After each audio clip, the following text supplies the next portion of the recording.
consciousness. In other words, that it's a reachable state, even if it has not been reached yet. So are there facts about what's reachable? I think so. Yeah. And I realize now that, when I started this 15 years ago, I was the young guy, and I was not the conservative one.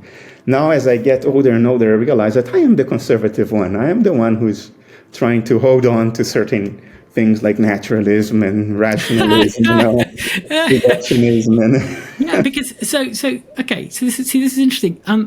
Because none of this is going to be a problem at all if you have that in mind at large, which is going to solve all this with the stroke of a pen. But if you have this idea of correspondence theory of truth that has to relate to a not yet fully developed facts within mind at large that are purely potential, you don't have the right kinds of facts to make most of the things that we think about true. And then everything you said is correct. Then everything that can be is by necessity. And you can now talk about absolute truths, including the absolute of the universe being metacognitive at a broad level. Well, hello everybody again. Today I have Bernardo Kastrup back for part 2 of our discussion of analytic idealism and some of the questions and concerns I've had that we'll hash through again like we did last time. If you haven't watched the first part, I'll put a link above me and in the description. The first part mainly focused on questions about how the dashboard related to mind at large, questions about perception, questions about how the dashboard related to mind at large, and so on, and some of the questions to epistemic questions about knowledge. So I'm broadly going to move on from that today, and we're going to mainly focus on the nature of mind at large itself, questions about whether it should be considered metaconscious or not, and the reasons for that, how evolution fits into our understanding of mind, and a little bit about some of my own views that Bernardo's asked me to sort of put forward at the beginning as well. And so we'll try and stick to that. And then we will get to the community questions that I'd been given and see where that goes as well. So thank you once again for joining us today, Bernardo. It's a real treat. A sincere pleasure. Excellent. Wonderful. So you challenged me at the end of the first part to tell you why I thought we should consider mind at large or reality to be metaconscious. Yeah. So just to confirm for anyone who doesn't know, we're both idealists. We just have slightly different kinds of idealism going on. So I thought, well, originally I thought the reason I thought mind at large should be metaconscious was based on your model.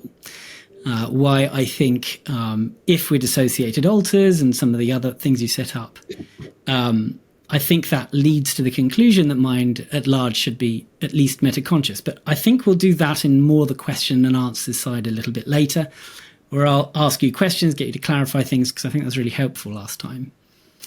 But as far as just in general, why I would want an idealism that had a kind of mind at the base of it that was, I won't say metaconscious per se, because I think that is a feature of the human mind and an element of the human mind as opposed to some animals. But I think the idealism that I would support or want would be one where the mind or the fundamental mind is at least as sophisticated as a human mind, if not more. So, but not metaconscious. Well, I suppose the same sort of thing that you do is you want to say something like, well, mind at large has something akin to perceptions and so on, but on a very different scale, because mind at large is obviously very different. And you say things like mind at large is highly dispersed, so we can only have a kind of a rough idea of this mind. But then you also say in other places things that suggest that we should understand mind at large as sort of some pre-evolutionary stage of consciousness. So I suppose that's the kind of thing that I think will not enable my idealism to do everything I want it to do. And that's where we're going to sort of get to. So in other words, I want an idealism that incorporates and perhaps supersedes the human mind. So, I'm a big fan of F.H. Bradley. I'm still trying to get to grips with everything. But he ends up with Appearance and Reality saying that no, the absolute is not personal if we start to think of that as being like a human. But we make an even worse error if we take the absolutes to be subhuman. So what we need is something that you could perhaps call super personal. Not personal, but transcends the personal, or is beyond the personal. And I suppose that's the kind of thing I want, because I think that enables you to answer certain philosophical questions and provide a basis or a metaphysical foundation for a lot of other things that I think idealism is really well set up to do. So this, I guess, would be my opening thing. So if you take the kind of mind at large that you present, I think it's very good at overcoming certain philosophical problems and giving you something that you need. So it helps with the hard problem of consciousness, as you regularly explain. It helps to give some kind of qualitative content to the nature of realities. You're not just left with numbers and structure itself, that you actually have qualities out there. So these are concerns that I think come from the perceptual question and the scientific question. The scientific way of understanding the world, to me, doesn't have the space for consciousness in it. It's purely objective, it's purely third personal, and this is what mind at large of your sort gives you. It gives you an answer to that, which is very important. And it, as I said, it gives you the qualitative content to reality. But I think there are other things that also idealism can do for you.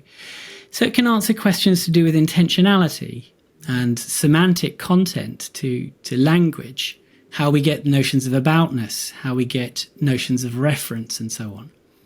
And these are also questions that idealism is often advanced in favor of. It can get you answers to things about truth, the nature of truth.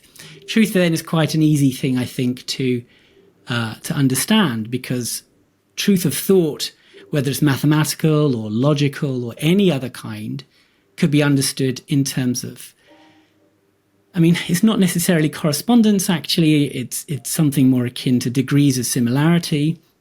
But you still have something in the nature of reality that's akin to mathematics and so the structure of the human mind, the structure of human rationality, if that is mirrored in the nature of reality itself, you have a very kind of two-hand kind of explanation for truth and veridicity and so on. I agree with that, but I don't think it requires meta-consciousness.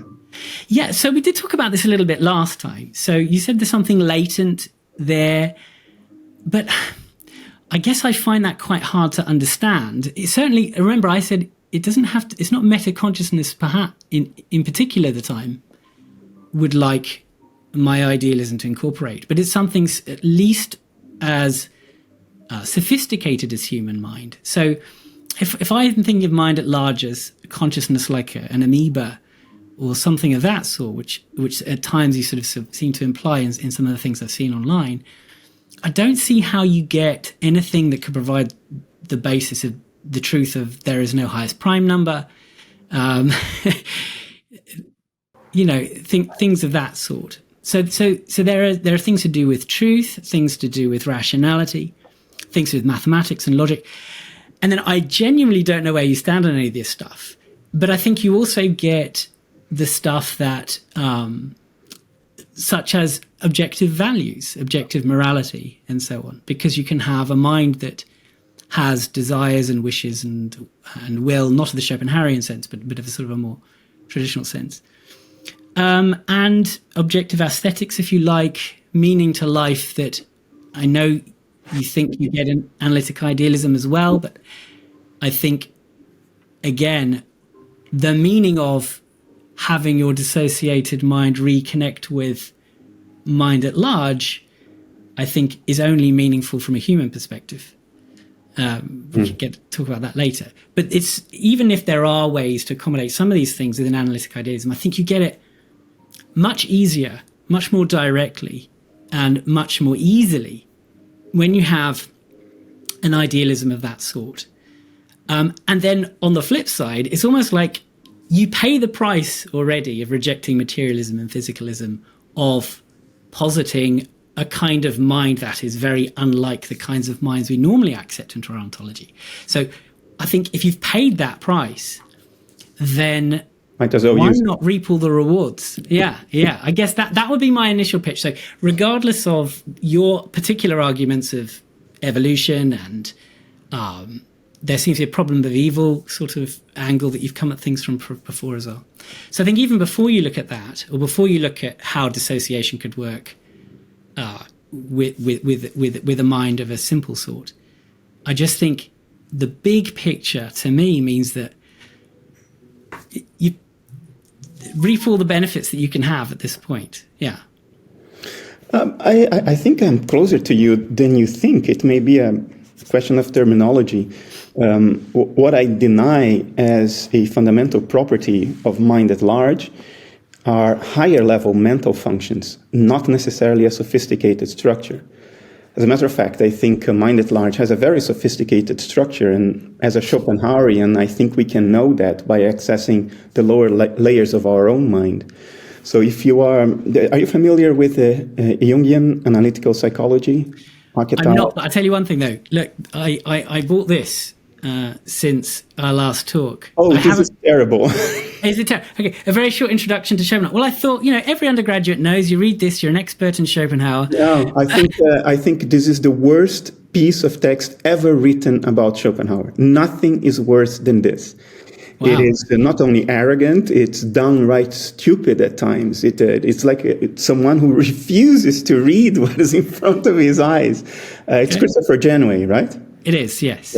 Yeah. I would. This would be a recommendation from me to never touch. I think this is terrible. I started this way, and I was reading the quotes that he makes in the book, and I thought, I understand these quotes. And then he goes and analyzes it and says, well, this makes no sense. This is just downright silly. And I'm like, am I reading a different text? And that's what drove me to actually pick up the world as will and representation and read it through several times. Because I thought this guy was, I don't know what's the problem with this Janeway guy. But he seems to just refuse to understand the very simple language that Schopenhauer uses. Well, I did think some of his criticisms were very quick and offhanded, but that's the sort of thing you just get used to when you're an idealist, where people very quickly say, well, this stuff is obviously ridiculous, you'd have to accept all that. So I ignored his criticisms.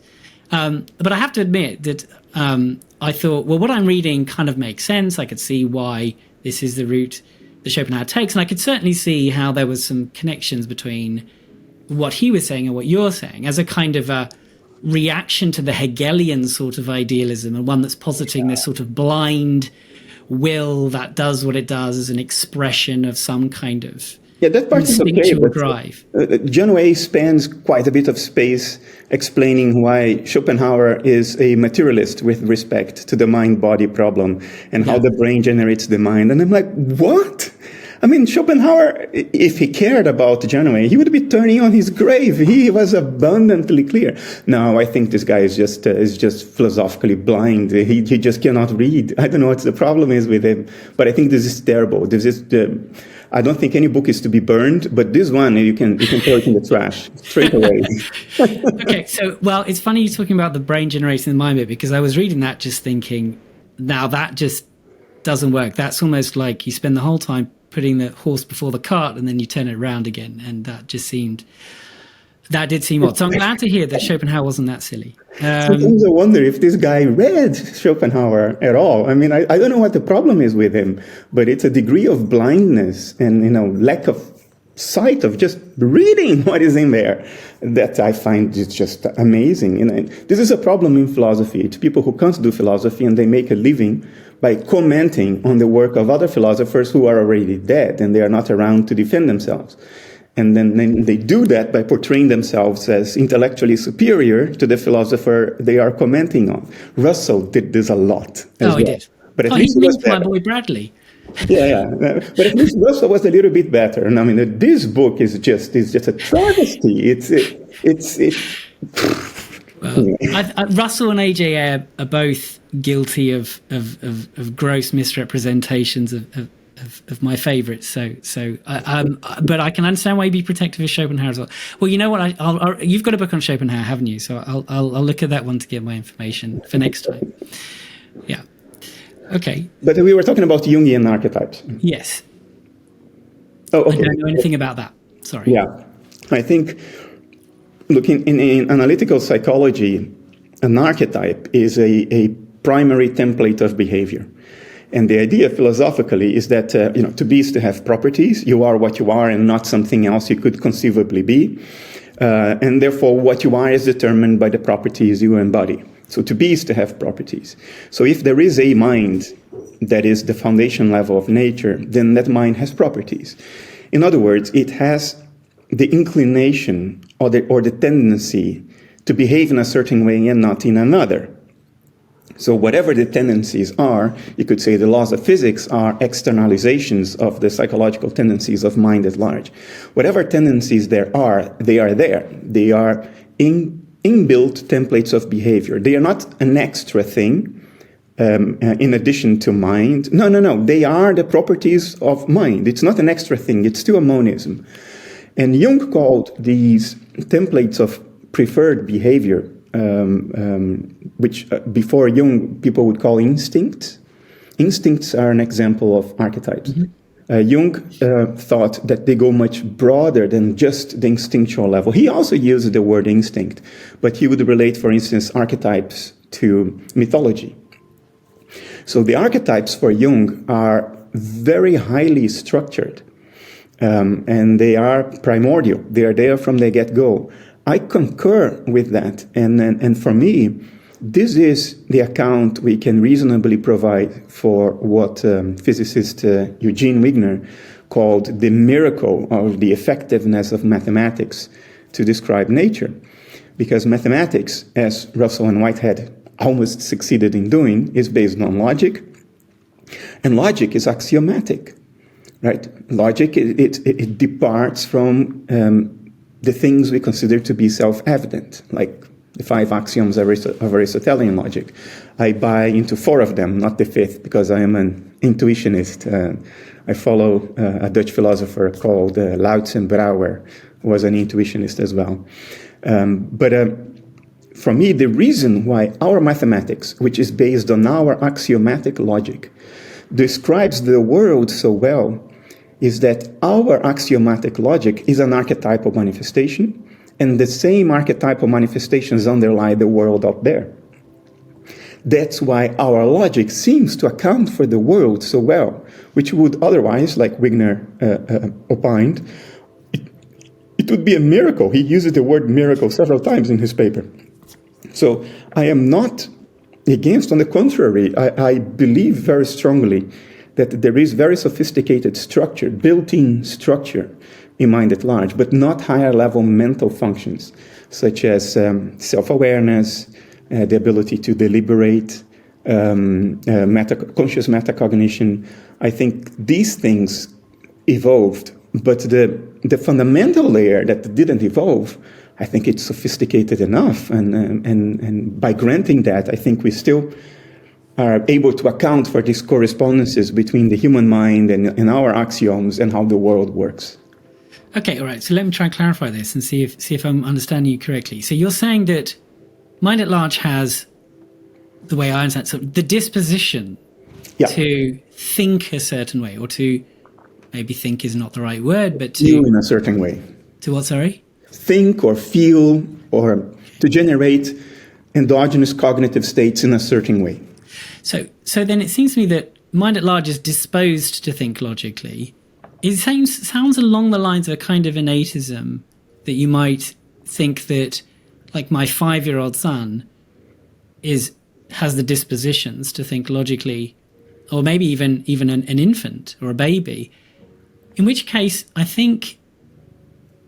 don't know if it's the way you explain things, or whether it's I have misunderstood you, but if we understood mind at large as to being at an earlier, almost developmental stage, but not an earlier evolutionary stage, that would be a different kind of thing. So, for example, if I were to understand mind at large as having consciousness akin to, a newt or something, or a frog, or something of that sort, I don't think of a frog as having the dispositions to reason logically or mathematically. I just don't think it's the right kind of thing that could do such a thing. An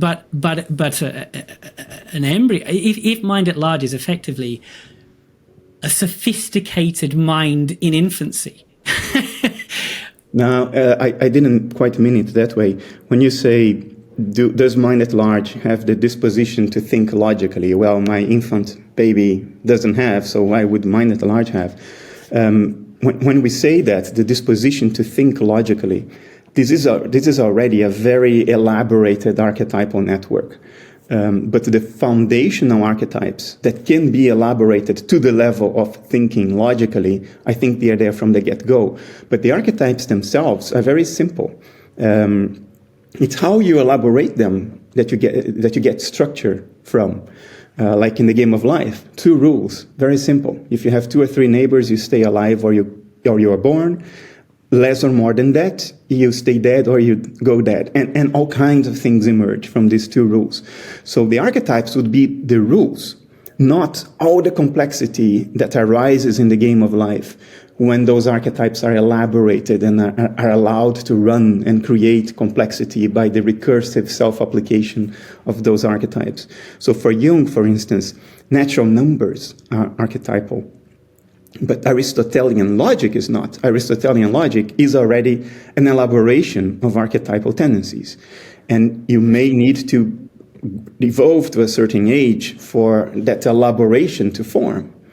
But the primary dispositions at the root of it, like the rules of a cellular automata, those are the archetypes then. So archetypes would be things like the mother archetype, the impulse to nurture. That's archetypal. The hero archetype, the impulse to leave the nest and engage in some kind of journey of discovery or adventure. That's archetypal. So you see, all the archetypes are very simple, but they are the root of complexity for the same reason that in complexity science, very simple rules can lead to very complex structure. So although the archetypes are simple, you can say that because there are so many, that there is latent structure in mind at large. And since the Big Bang happened, if Big Bang theory is correct, or at least largely correct, 13.8 billion years ago, there has been time for a lot of elaboration of these archetypal primitives in the universe. The universe started as a singularity, and a very small fraction of a second, 10 to the minus of 32 after that. There was a break in, was it 10 to the minus 32? At some point there was a break in symmetry, and that's why there is structure in the universe. So you could say that whatever archetypal dispositions are built into nature, which we see as the laws of nature, the basic templates of behavior of nature, have already been recursively applied long enough that now we have galaxies, stars, moons, galaxy clusters, quasars, supernovae, black holes, and all that. And in the beginning they weren't there, but one wouldn't question that 10 to the minus of 32 after the Big Bang, there were no laws of nature, or that they were radically different from what they are now. One wouldn't say that, right? So I am open to that latent sophistication because of the vast number of archetypal templates that psychology has found in mind. And I can clearly see that even in the absence of any higher level mental function, such as the ability to deliberate, self-awareness, conscious metacognition, that there could have been enough elaboration of those primary archetypes for us to see this complex and rich universe around us. Okay. So, yeah, not knowing Jung, I don't think I understand all the details of this, but is this what you're sort of gesturing at towards the end of the Nutshell book when you talk about mind at large being like a cosmic egg? Is this the kind of thing you're gesturing towards? Kind of an outworking or an unfolding of it. I think I've got the quote somewhere here. I might be able to find it. I was going to talk about it maybe a bit later. Yeah, okay. Maybe I didn't pop that one down. Yeah. Oh, it's to do with the semantic associations in the structure, so I think that's probably best to look at a bit later. Yeah, so all right. So if I can... translating the sort of terminology and understanding I know, then it sounds like you're almost suggesting they're kind of like these axioms that haven't yet been fully worked out, and or like you gesture towards, was it Conway's game of life with the pixels? And okay, so mind at large provides the framework or the blueprint or the archetypes, I suppose, and then these things can unfold and unravel into the kind of mind we come. So, but isn't it then? So, in what sense then is it helpful to think about mind at large as some sort of pre-evolutionary state? I mean, do you think then that these same archetypes are operating in amoeba that we have, but they just haven't unfolded as much? Clearly, yeah. Is it clearly, you think? Fundamentally, if I invite you to think not as a scientist now, but as a philosopher, whatever happens in nature is there from the beginning in potentiality. Right? It's a logical necessity. Unless nature can arbitrarily reinvent itself in a very libertarian way, which doesn't seem to be the case, whatever happens was there in potentiality from the beginning. Just like the incredibly complex patterns in the game of life are there in potentiality when you start running it. So from that perspective, I think it has to be there. It's a matter of elaboration, and I think the explanatory power we get from it, which you alluded to in the very beginning, which is your motivation for asking this, is that the correspondences between our inner world and the outer world can only be accounted for if there is something shared. Now, under analytic idealism, it's the same mind. We are just dissociated processes of that mind. So whatever archetypes are elaborated out there, they are the same that are elaborated in here. And the elaboration is, of course, different. We don't have galaxy clusters in our head. We have a brain. Even though the structure of the brain is very similar to the structure of the cosmic web, and nobody has a scientific account for that. I think there is this. I agree with you that we need a way to make sense of Wigner's miracle, and that there has to be latent structure in mind at large, even if it's not elaborated in the same way it has been elaborated in us. Because in our case, the elaboration has been driven by fitness, survival, and in the case of mind at large, it's just the play of the game. You're just running it. Okay, so so you basically got it sounds almost like sort of a seed growth sort of metaphor, this sort of egg. It's sort of like it was there, but it hadn't been sort of fully unpacked or worked out or developed. Now that to me sounds very intentional. It sounds very teleological. It sounds very much like, we haven't got evolution understood in this sort of randomness, survival of the fittest, genetic mutations. It all just spurts out, and then a few survive through this sort of impersonal play of forces. We have something that is intentional in nature. There already was, in a sense, in seed form, in the primitive structure of the nature of reality. This, you call it potential, but I mean, evolutionists don't talk like this. In the game of life, there are these structures called cannons. They are stable, they look like a cannon, and they fire bullets. Yes. They're quite stable. There is no such a thing like a cannon going on there. It's just those two simple rules, but this recognizable pattern emerges, and it's very stable. Would you say that the game of life intended to build cannons? Well, does an egg intend to give rise to a chicken? I'm not talking about... But what I mean is that it's almost directed by its own rules, or by its own principles, or by its own nature. Yeah, in that sense, it's almost a truism. You can use the word directed in that sense, but it's a spontaneous kind of directing. It's just the recursive application of the archetypes onto themselves. But I would tend to think of it much like cannons arise in Conway's game of life. It's a spontaneous thing. It was not a deliberate plan from the beginning that the game of life thought, okay, I'm going to build some cannons and shoot some birds. And no, it just arises by the recursive application of those primary dispositions, the rules, the templates, the archetypes. That's how I would prefer to think of it.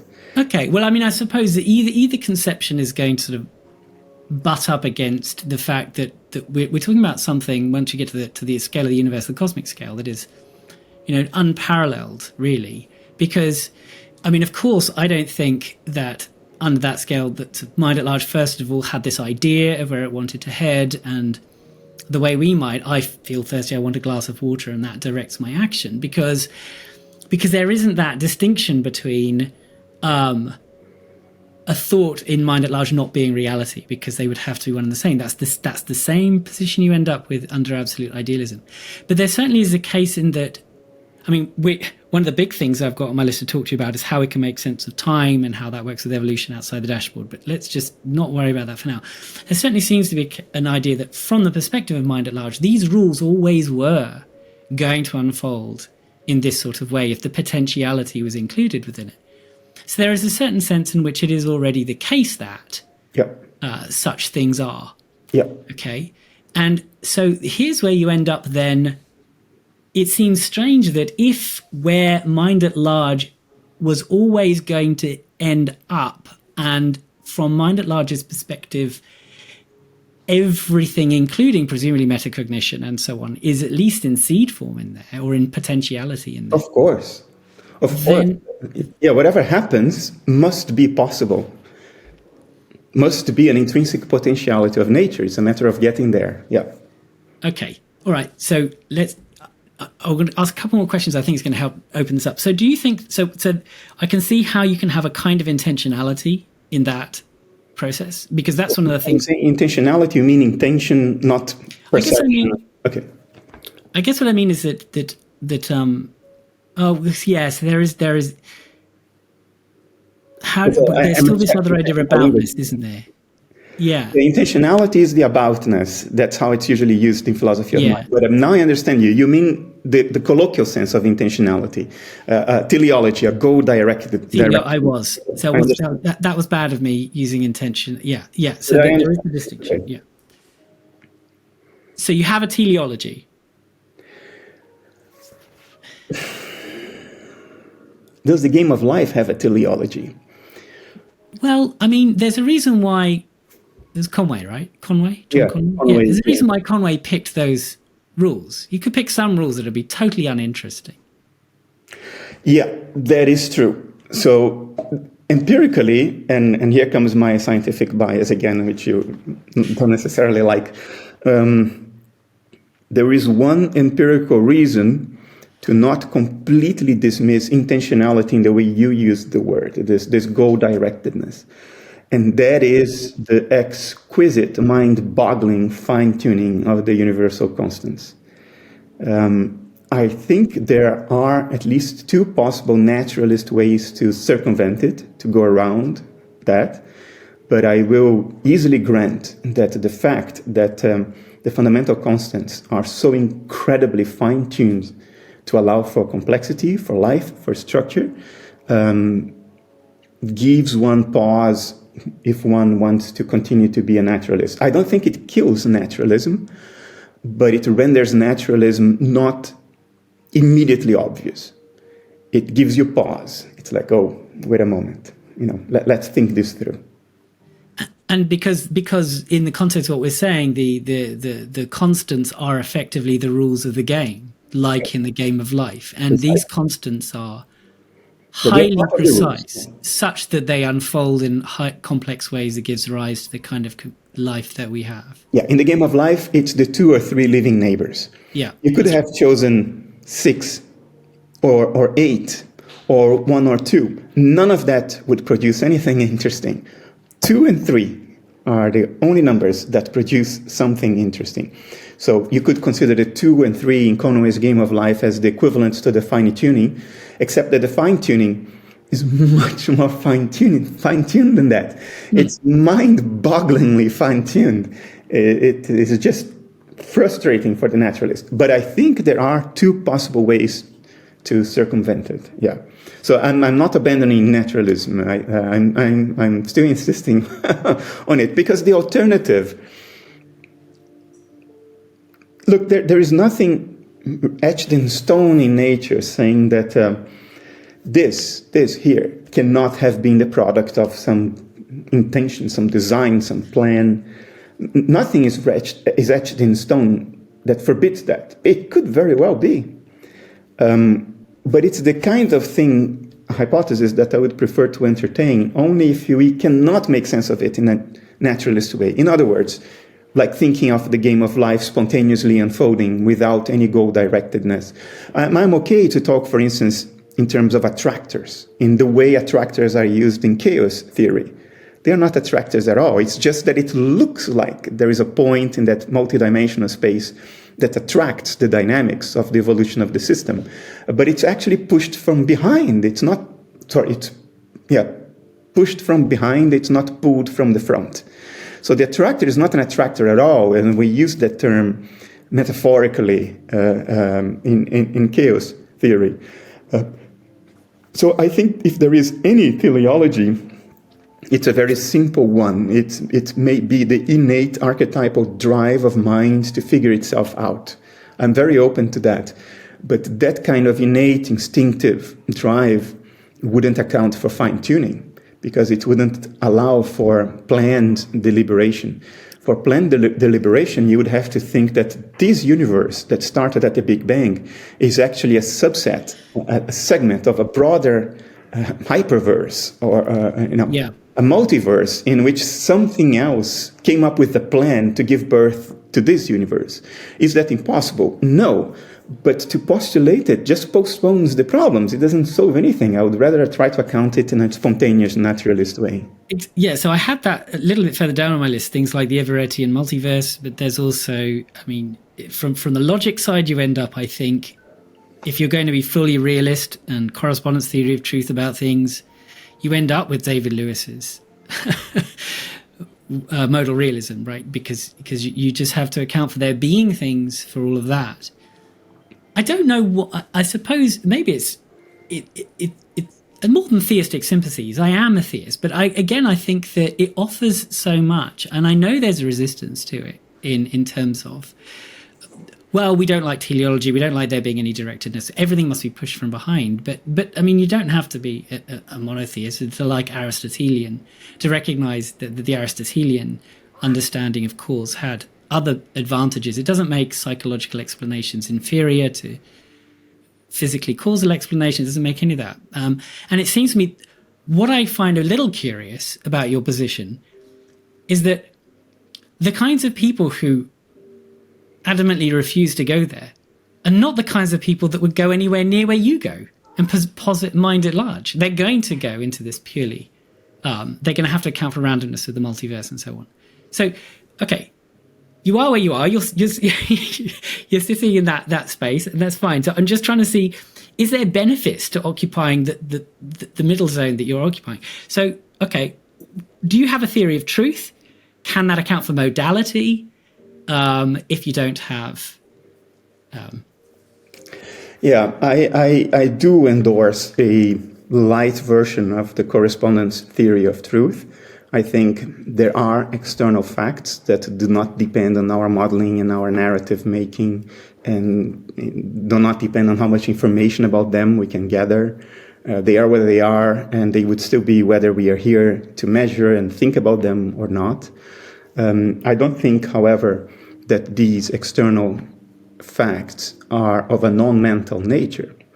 For instance, my thoughts from your perspective are objective and external, and they will be what they are, even if you were not around to talk to me about. Well, it could influence my thoughts, but not directly, not by, merely by wishing them to be different, but only by acting in the world. So in that same way, I think, yes, we can influence the world by acting on it, but the narratives we create within ourselves are true only insofar as they do correspond in some indirect way to the external mental states of the world.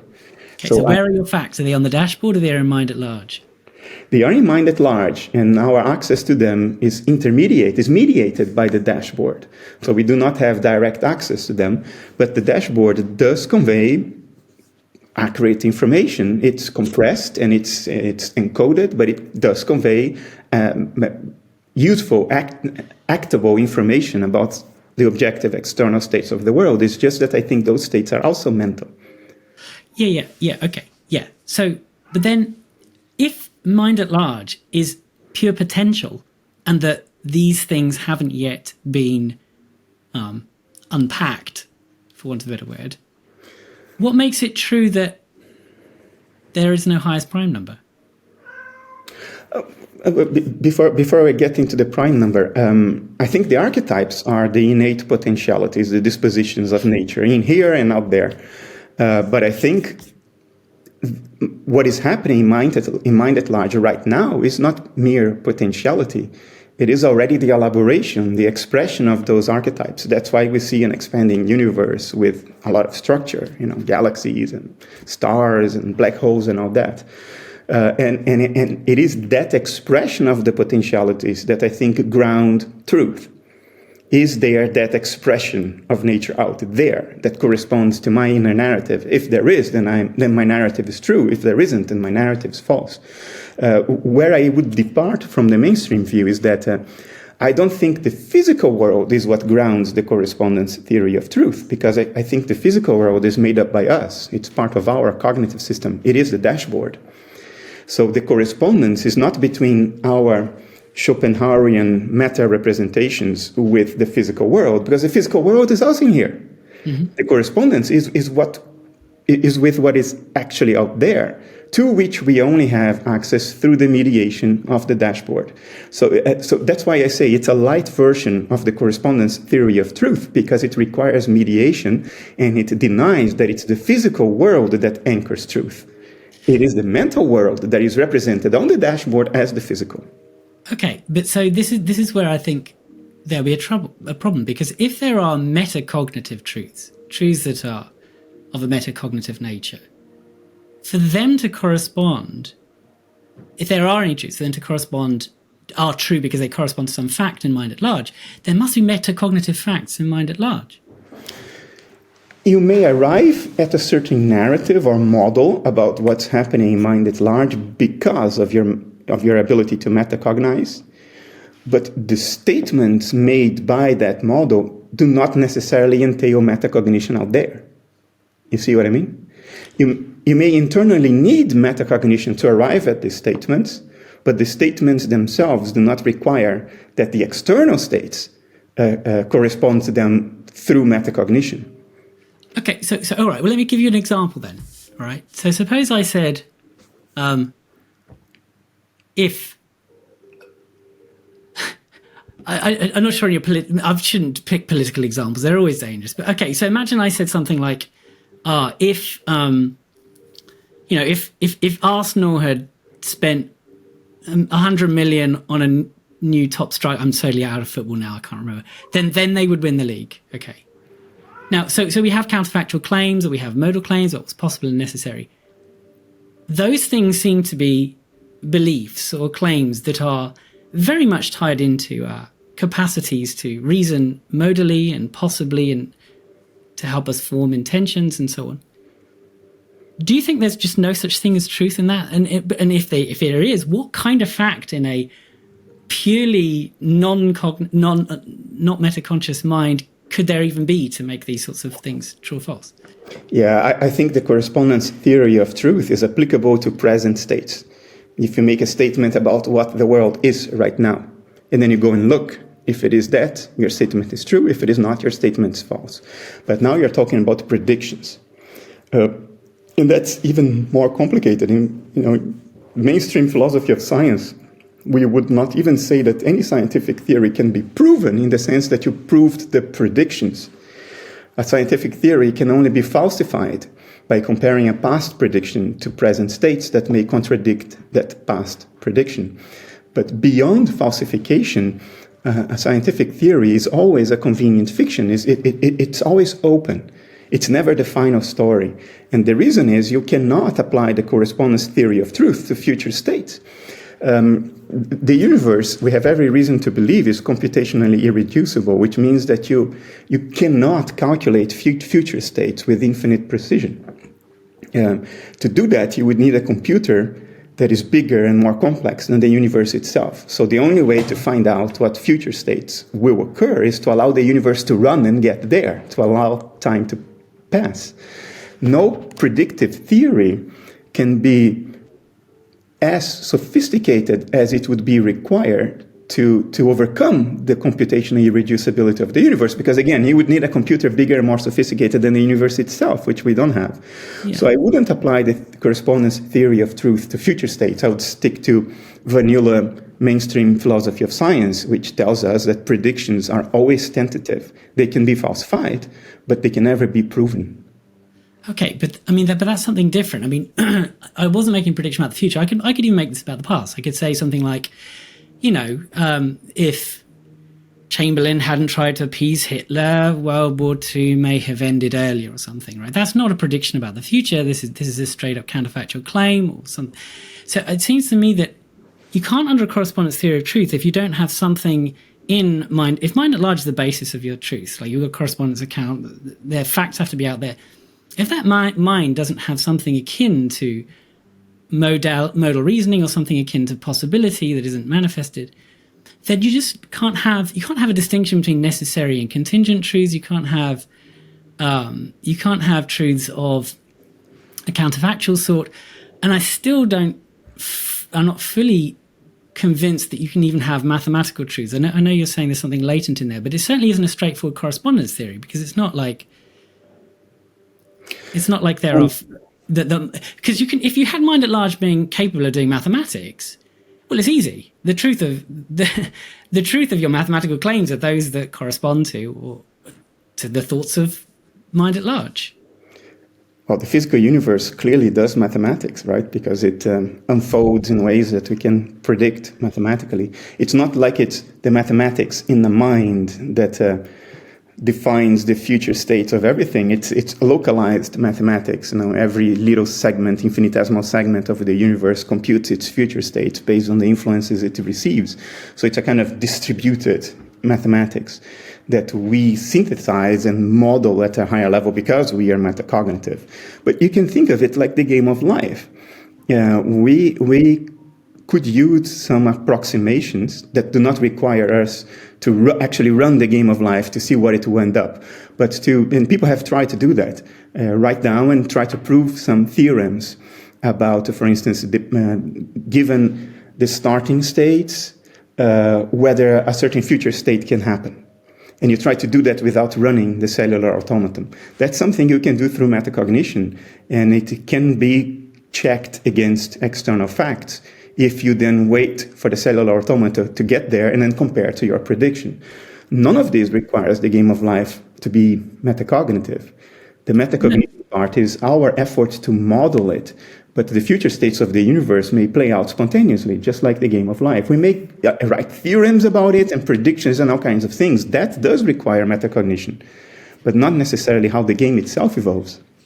But okay, so there still seem to be some problems with it. You don't have the necessary contingent distinction. And if you have something like, not all of mathematics is grounded in empirical reality. For example, if I start to say something like the power set of the real numbers has a cardinality of Aleph 2 or something, right? So I'm talking about transfinite numbers where there just aren't enough things in the universe. So there's that. There are parts of mathematics that just we still think that you can prove them within our system that's not going to relate to any fact out there.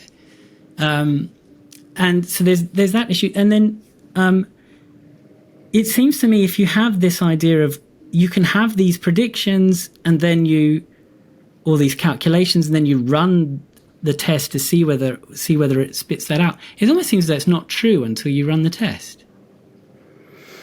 Because there's no fact into which it could correspond to until you did the test. This is a very different kind of truth than the sort I'm used to. An intuitionist would deny that you can prove things by disproving the counterfactual. So it would deny that you prove that a certain prime exists if you prove that it cannot not exist. Yeah. An intuitionist would deny that because that requires the principle of excluded middle and Aristotelian logic. Things are either true or false, never neither, never both. But if you part with the principle of the excluded middle, then you cannot prove the existence of something by proving that it cannot not exist. The only way to prove existence under intuitionism is to produce an instance of the thing that you want to prove. So I am with that. I am with Lautenbauer on that reasoning. What the ontological status of mathematics is, you can be a Platonist in mathematics. You can think that mathematical truths exist out there in some Platonic world, like Roger Penrose thinks. I don't go that far. I think there is a sense in which mathematical truths are implied by the archetypal dispositions of the universe. So you can prove whether a certain state can be reached given the archetypal dispositions of the universe or not, but you have to prove that by getting there, by showing an example of it.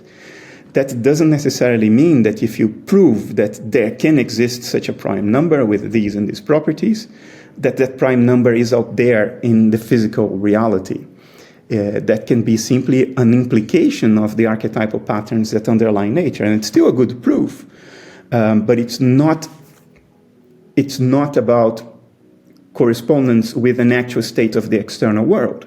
It's a derivation of the basic axiomatic archetypal truths of nature. So you're proving a possibility. Okay, so you're proving whether certain things are compatible with the archetypes or not.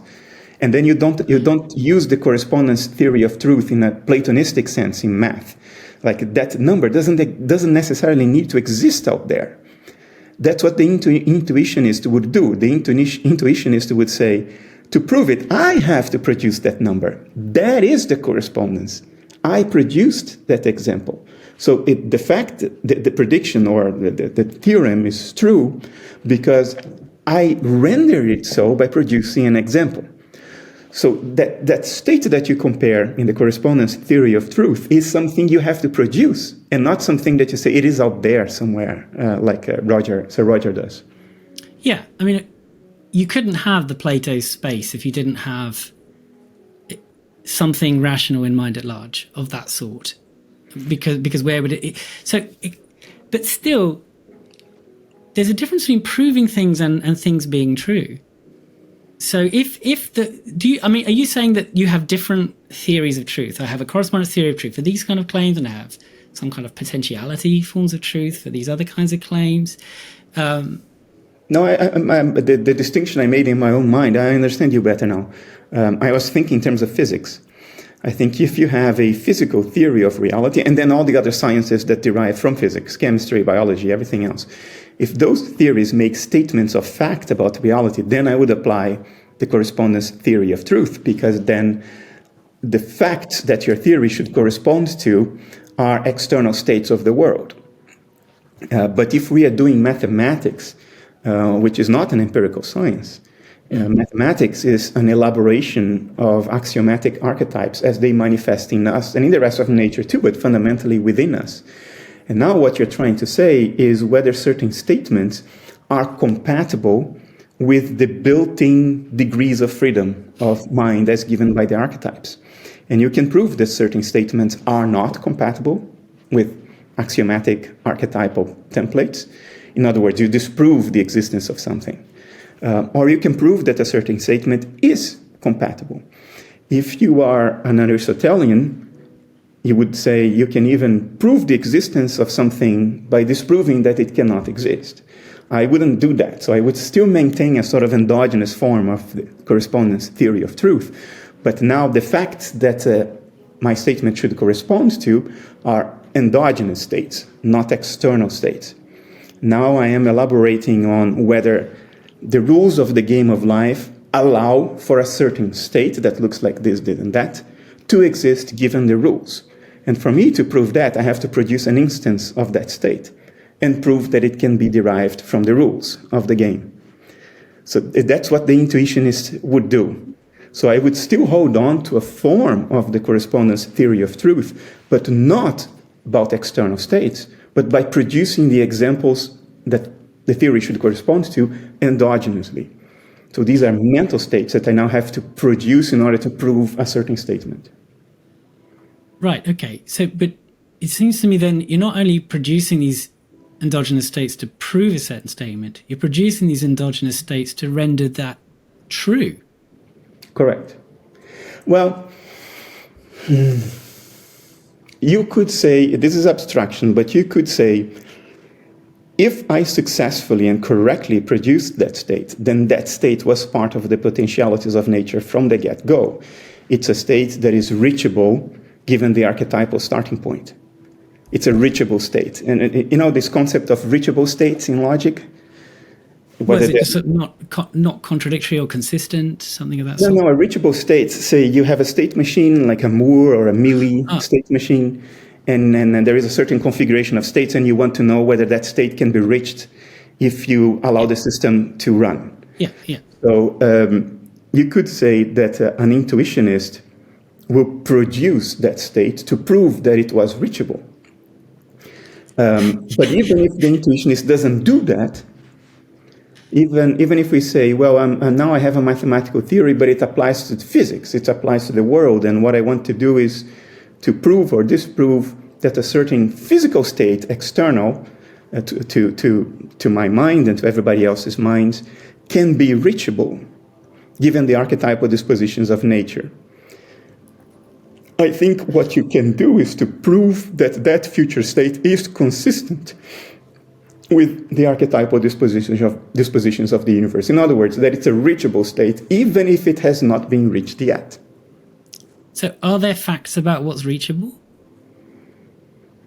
I think so, yeah. And I realize now that, when I started this 15 years ago, I was the young guy, and I was not the conservative one.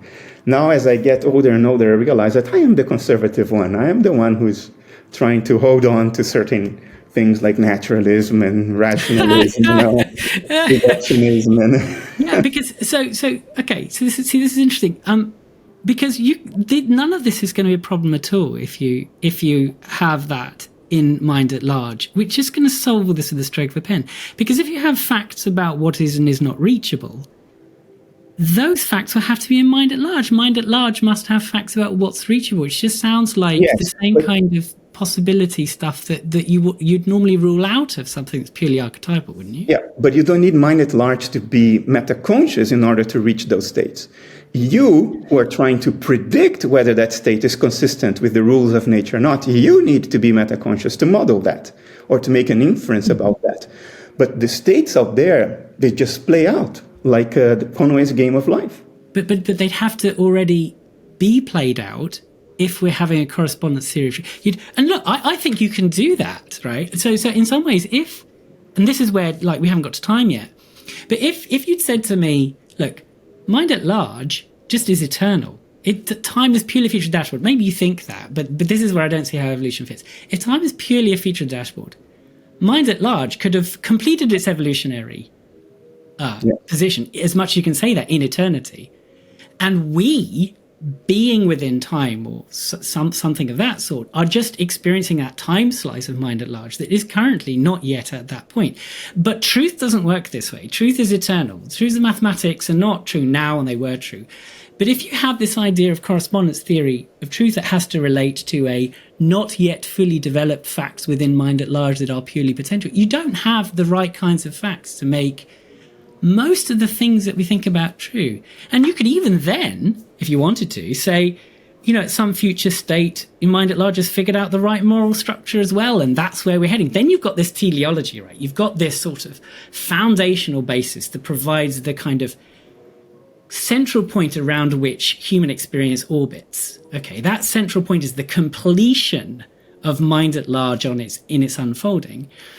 And yes, that started as potentiality. It's starting to unfold, that there is an end point, or at least there is a point towards which we're heading. That will give you all the stuff that I want. That gives you the basis of beauty, truth, and goodness, which actually is the absolute metaphysics that I like, is one that truth is the goal of understanding. It's the goal of thought. It's that around which that's the norm of discourse. That's the norm of reasoning.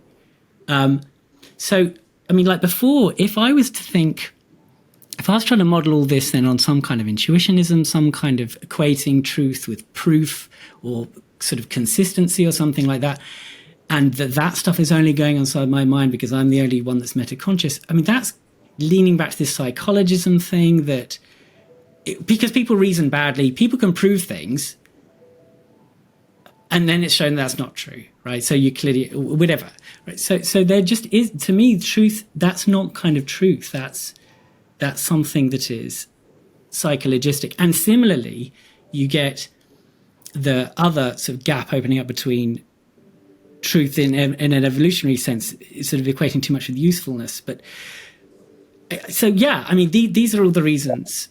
Yeah, you truly are Hegelian, and there's also a scholastic in you. The what, sorry, in me? A scholastic. There is a scholastic philosopher in you. It's about, for me, so I'm not going to dispute what you said, which may come as a surprise to you. For me, it's about the level of discourse where we choose to have our discussion. At what level, what kinds of concessions do we make in order to have a productive discussion? So implicitly in our both conversations so far, I have been implicitly conceding space and time as absolute. Because we talk about processes, evolution, stuff that plays out in time. And conceding space-time is critical if we want to use logic and language, because space-time is built into language. You know, the difference between noun and verb is a temporal difference. A verb is a doing, a noun is a static state. The difference between you and me is spatial, past and future, tenses and all that. So I have been conceding the absolute existence of space-time, so I can use logic in my argument. But if you ask me, do I think space-time is absolute? I'd say no. No, I think science is already showing, you know, it's almost irresistible now with loop quantum gravity and new developments in foundations of physics that we will have to get rid of space-time. We will have to get rid of extension. And the only thing that truly exists is a sort of a crystal with a semantic structure that exists absolutely, meaning all at once, eternally. And that space-time is a kind of a slit with which we traverse that crystal of eternity to avoid cognitive overload. Space-time are the dimensions of the dashboard. It's the archiving system we use to organize information about the world to prevent cognitive overload. So the drawers in our filing systems are first meter, second meter, third meter, first second, second, and when we put things in those little drawers, it's our filing system. So yes, I think that is what's going on, and then everything you said is correct. Then everything that can be is by necessity. And you can now talk about absolute truths, including the absolute of the universe being metacognitive at a broad level, because we have already gone through all the play of life. And, you know, metacognition started with these little bipedal apes, and goodness knows elsewhere in the universe how it's going. And eventually maybe the universe organizes as one big metacognitive brain of sorts. And if that can happen, then in eternity, it's already the case. So if you choose eternity as the set of states to which you apply your correspondence theory of truth, then you're absolutely right. The challenge you face, though, is that to remain consistent with this, you have to use language in an extremely precarious way. You basically only be able to talk metaphorically. You'll never be able to talk literally anymore, because the moment you talk, it's extension. It's an enormous challenge. And I think the way people can get there is intuitive. It's very difficult to make an argument for eternal absolute truths in the cultural discourse, because you cannot say, well, I had an experience that showed me the absolute truth. And if I said that, I wouldn't be lying. But I can't say that. It's not part of the rules of the game. And that's how religions start, right? I talk to God, you believe me. How do we do that at the cultural debate? How do we say, no, I don't require you to see that yourself. I don't require you to believe in me. I will give you an argument. The moment you say, I will give you an argument, boom, you're granting extension, you're granting space-time. And then you run into certain limitations of discourse. My own philosophy, the way I explain it to myself is I will rather sacrifice the ultimate if by playing the game according to the cultural and social rules of the game, I can contribute to our making a step forward. That step forward is not the ultimate reality. And if you think about it, apes are not in the business of ultimate reality. What can apes access from the ultimate reality? From that perspective, I think you're right. It's just that to play the game, I cannot avoid conceding extension. Otherwise, I cannot weave an argument. Yeah. Okay. Well, so firstly, I'd say I think you definitely are doing what you set out to do. I think you definitely have moved the conversation in the right direction. And I think that's fantastic. And that's why I've invested the time into following your work and understanding it. And I think what you bring is a knowledge of science that I don't have. It's a knowledge of the latest things that way, which has been really, really good. And I think what I've really enjoyed about our conversations is I've learned all that stuff from you and things I've read, but I'm coming at this far more from that sort of mainline hardcore analytic philosophy with interested in logic and truth and so on like that. And that's where I think you don't get that the questions that you're answering are sort of more scientific theoretical, you're taking that approach, parsimony and so on, and accounting for science and our perception. So this is sort of when you sort of asked me to explain why I think we need more. This is what I'm doing. So it's good. I'm not sure whether you need to concede extension to make an argument. Maybe not. So I'll be brutally honest with you. It's been several years that I concluded I'm not smart enough to do philosophy without that concession. I just can't do that. I have privately tried, which doesn't mean that others can't do. Obviously, for myself, I turned 50 this year, and it's amazing how many things you start accepting about yourself. Well, you turned 50 this year. Yeah. You are not actually much older than me. How old are you, Nathan? I'm nearly 45. Okay. Yeah, still those 5 years have been critical for me. You're getting the grey. I have accepted that I cannot play the game unless I make the concessions I'm making. Yeah. I've tried twice to suggest something beyond. That was in 2 books. One was Meaning in Absurdity, well, the title says it all, right? The other one was More Than Allegory. So I tried to do it twice. I don't regret the attempt. I think the attempts were good. But those books are not what resonate with the public. What resonates with the public are the sort of very analytical, explicit, internally consistent arguments that I make. And that betrays both my strength and my weakness. They betray my strength because that's what I can do. But they betray my weakness because I know that's penultimate. It's not ultimate. But today, now at 50, I have accepted that this is the card deck I've been given. You see, this is what I can do, and the rest I can't. There are people out there who I think have a better chance to do it. If you try to do that, I can share something with you, my own learning. I think I developed a sense of direction for how I would try to do it if I believed that I could, which I don't. And now I'm completely in peace with that. The way I would try to argue objectively without extension is to think in terms of a web of semantic relationships. You have to apply a form of geometry to links of meaning, which, by the way, is exactly what transformers do in neural networks.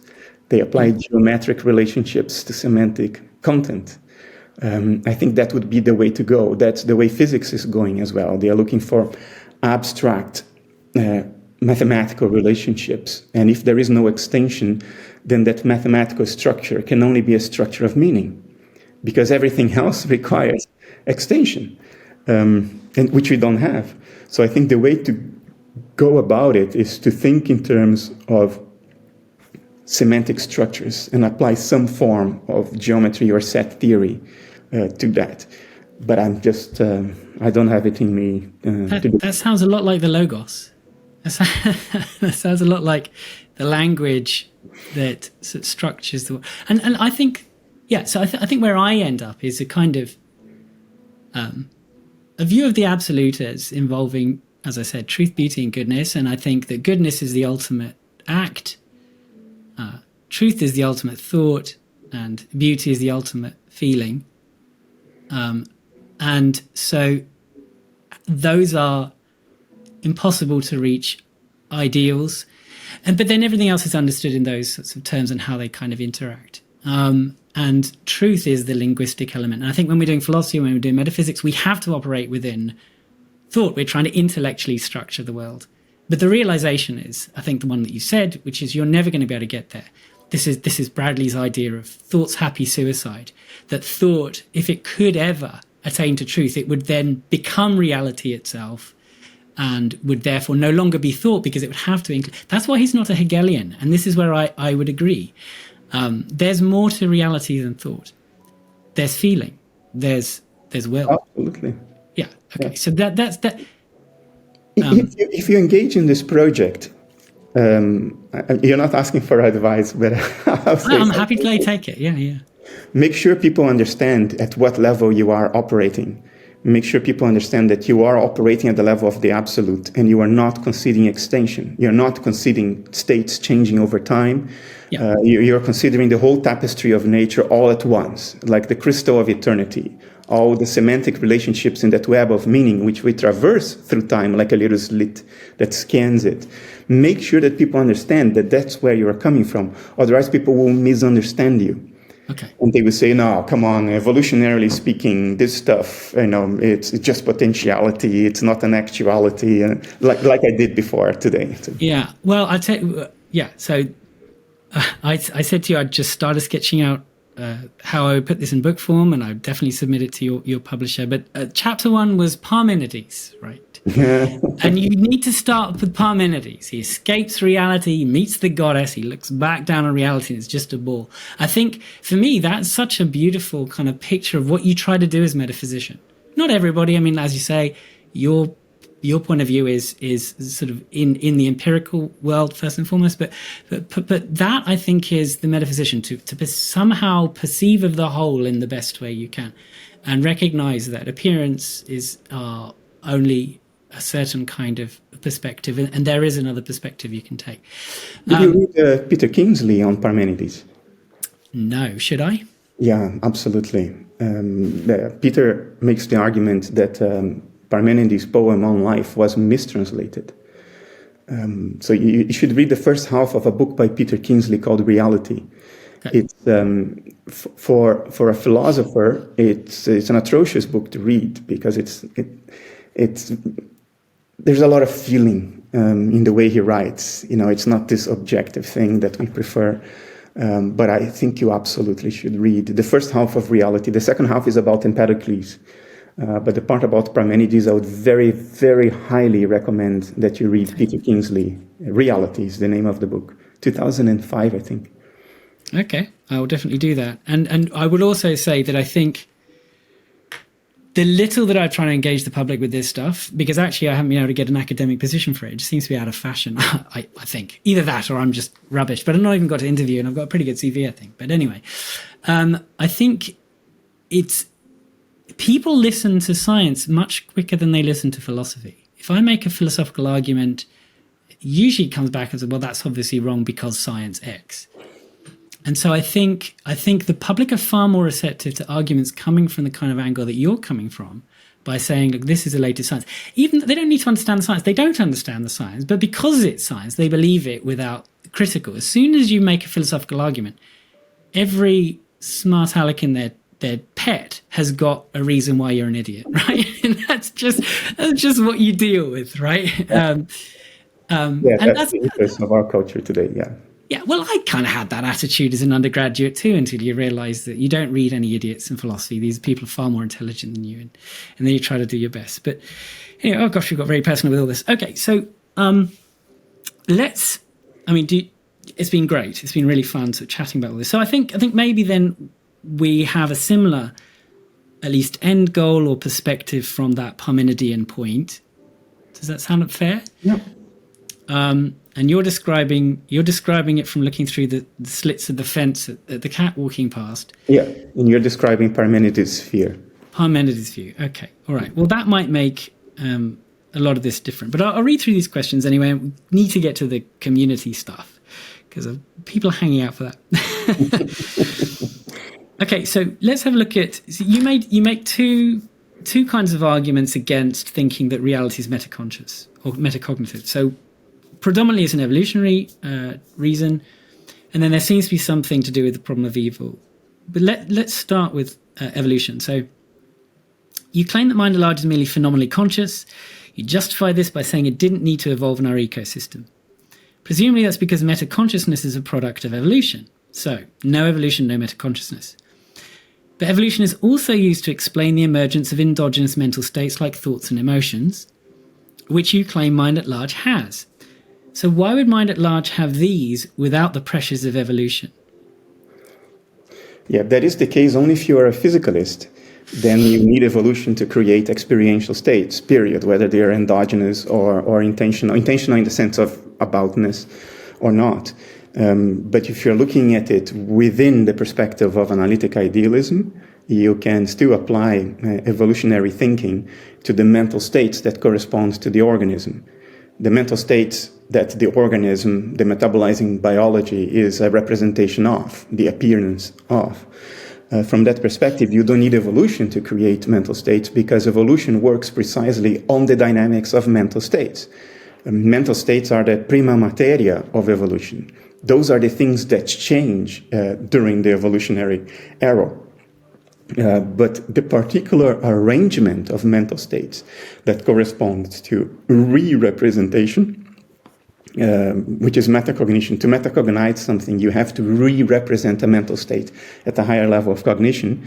That particular structure, that particular topology of mentation, that particular topology in which mental states organize themselves, I think is the result of evolution. But of course, when I say this, I'm looking through this lit. At this point in this lit, I think that is the case. If you look at it from the absolute perspective, then whatever will be already is, and then your discourse will be very different. But sticking to this lit, that's the concession I make. I think it's perfectly coherent to say that you don't need evolution because mental states are what evolution works on, so they are there from the get-go, but you do need evolution for metacognition because it's a particular arrangement of those mental states. Okay, so when you say evolution works on mental states, I understand, are you meaning that evolution works on what we would take to be the physical world, but that is a mental state under analytic idealism? Yeah. So does it work on rocks? I don't think rocks are things. No, well, you think they're mental states, though, don't you? Rocks correspond to mental dynamics. Yeah. Rocks are part of a dashboard representation of external mental dynamics. All matter is what mental dynamics look like when represented on a dashboard under analytic idealism. Yeah. But I don't think rocks have a private conscious inner life of their own because I don't think rocks are things.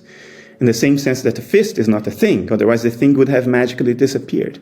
I think we project the structure of our language, especially nouns, onto the ontic structure of reality, and I think that that's a misstep. There are no rocks, there are no tables, there is only the inanimate universe as a whole. Okay, so... Blob, I think some philosophers call it the blob. Yeah, so I don't want to dig up this other stuff, but I think if you then just have a blob, you've again lost the facts, the individuation of facts you'd need for your correspondence theory of truth about... Oh no, there is the big blob, mind at large, but then there are the dissociated little blobs that are within mind at large. No, yeah, so yeah, I realize that, but again, as I said, like before, I thought you said that if I made a claim like the rock is grey or something, that is true because there is some fact in mind at large that corresponds to the rock being grey. Yeah, if we use the word nominally for ease of communication, I think that is correct. But if we use the word to define the ontic structure of the world, like there is such a thing as a rock distinct from the rest of the inanimate universe, I think that is false. I think nouns are nominal. Things are nominal. But nominal things have a use, right? If you need something to move you around, you go to the car dealership and you ask for a car. There is no car as a separate ontic entity. The car is just part of the inanimate universe. You need all of it for the car to work. You need the gravity of the earth to pull it to the highway. You need the highway for the tires to grip. You need air for combustion and all that stuff. You need the sun that builds energy into hydrocarbons that your car is burning in order to move. So ultimately, ontically speaking, I think there are no things. There is only the inanimate universe as a whole. I think only life corresponds to a kind of ontic boundary. Everything else is merely nominal, but it is valid to use those nominal classifications for ease of communication. So in the case of the rock, I would say there is a holistic dashboard representation of the inanimate universe. A rock is a subset of pixels of that representation. It's like you draw an arbitrary line and you say, this is a thing. It's not. It's just a segment of a holistic image. But it's useful to draw that line nominally for language purposes. And then you would be correct to say that these pixels in the dashboard representation that I choose to call a rock corresponds to certain mental dynamics that are being represented on the dashboard. Yes, that is correct. Okay. So can I make a suggestion? Yes. Sorry, yes. You've given me some good advice.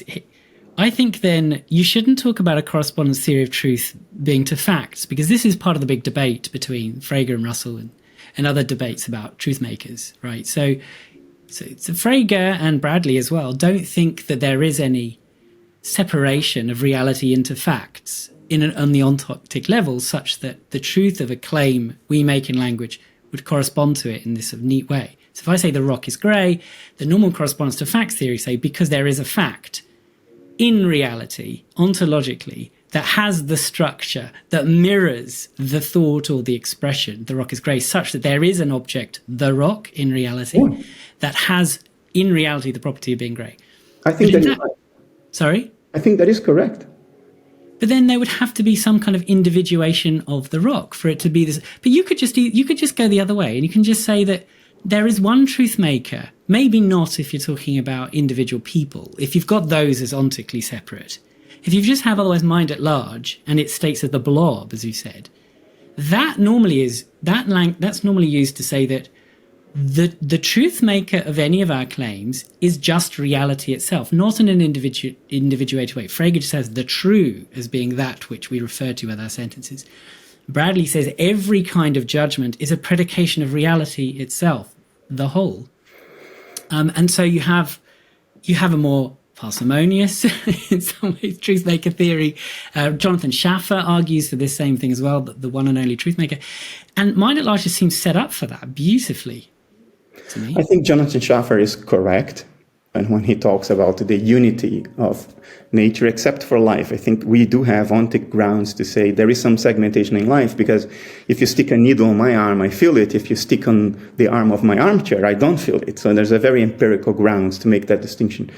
But I do think, I don't want to part with my realism and my correspondence theory of truth yet. You're conservative still. Let me use a metaphor to try to illustrate what I mean. Imagine that the world as it is not physical at all, so you represent it on a dashboard and a screen, on an LCD screen on your dashboard, and you get an abstract image, like an abstract painting. And all of your language categories don't apply to segments of that abstract painting. Imagine that. That's the thought experiment. All of your categories don't apply, so you cannot carve out a segment of that whole abstract painting and say, this is a thing. You don't have any semantic basis to do that. So what you could do instead is to say, for instance, I will arbitrarily refer to all the pixels that are around the color yellow within a certain tolerance. I will refer to those as A. It's completely arbitrary. It's merely nominal. But it is still referring to a subset of the image. And that subset is still a fact. You see what I mean? Those yellow pixels are there. They could have been red, or they could have been somewhere else. So although the carving is arbitrary, it's merely for epistemic purposes. It's not an ontic carving of the world. It's merely nominal. That nominal carving is still linked to something that is the case, or not. The image either has those yellow pixels or it doesn't, and the yellow pixels are here instead of there, or they aren't. And you can still appeal to the correspondence theory of truth in this restricted epistemic domain to avoid cognitive overload. Instead of speaking of the holistic nature of the whole picture, which is the only thing that exists, I'm going now to make statements about segments of the structure of this holistic thing. And when I make a statement about a segment, I can still check whether that statement corresponds to reality, in the sense that that segment I am referring to either is consistent with the holistic picture or it's not. So even though that segment is not a thing, I can still make a statement about it and check it against objective facts. Okay, but so then it sounds as though, I mean, if I'm taking your dashboard thing seriously, then you still got pixels. You're talking about pixels here. Pixels are parts of the dashboard, so the dashboard has parts. So normally people who do that, they'll say then, Mind at Large has parts. It really does have a part of Mind at Large that corresponds to the pixels that you're talking about. That is what. Now that is actually what Schaffer does. He does think that what he calls it it's obviously not mind for him. It's just the whole is prior, but it does have parts. But he is saying that against the people who call it the blobject, as you're saying, who say no, reality doesn't have parts. So those that call it the blobject don't think it has parts, and they have this one truth maker theory. I think the representations can be said to have parts. If you were to put a microscope on my image on your computer right now, you would see that I'm made of little rectangles, each one with a given color and no other color. So that representation on your screen is pixelated. That doesn't mean that I am made of little rectangles, right? So I don't think reality as it is prior to representation has proper parts.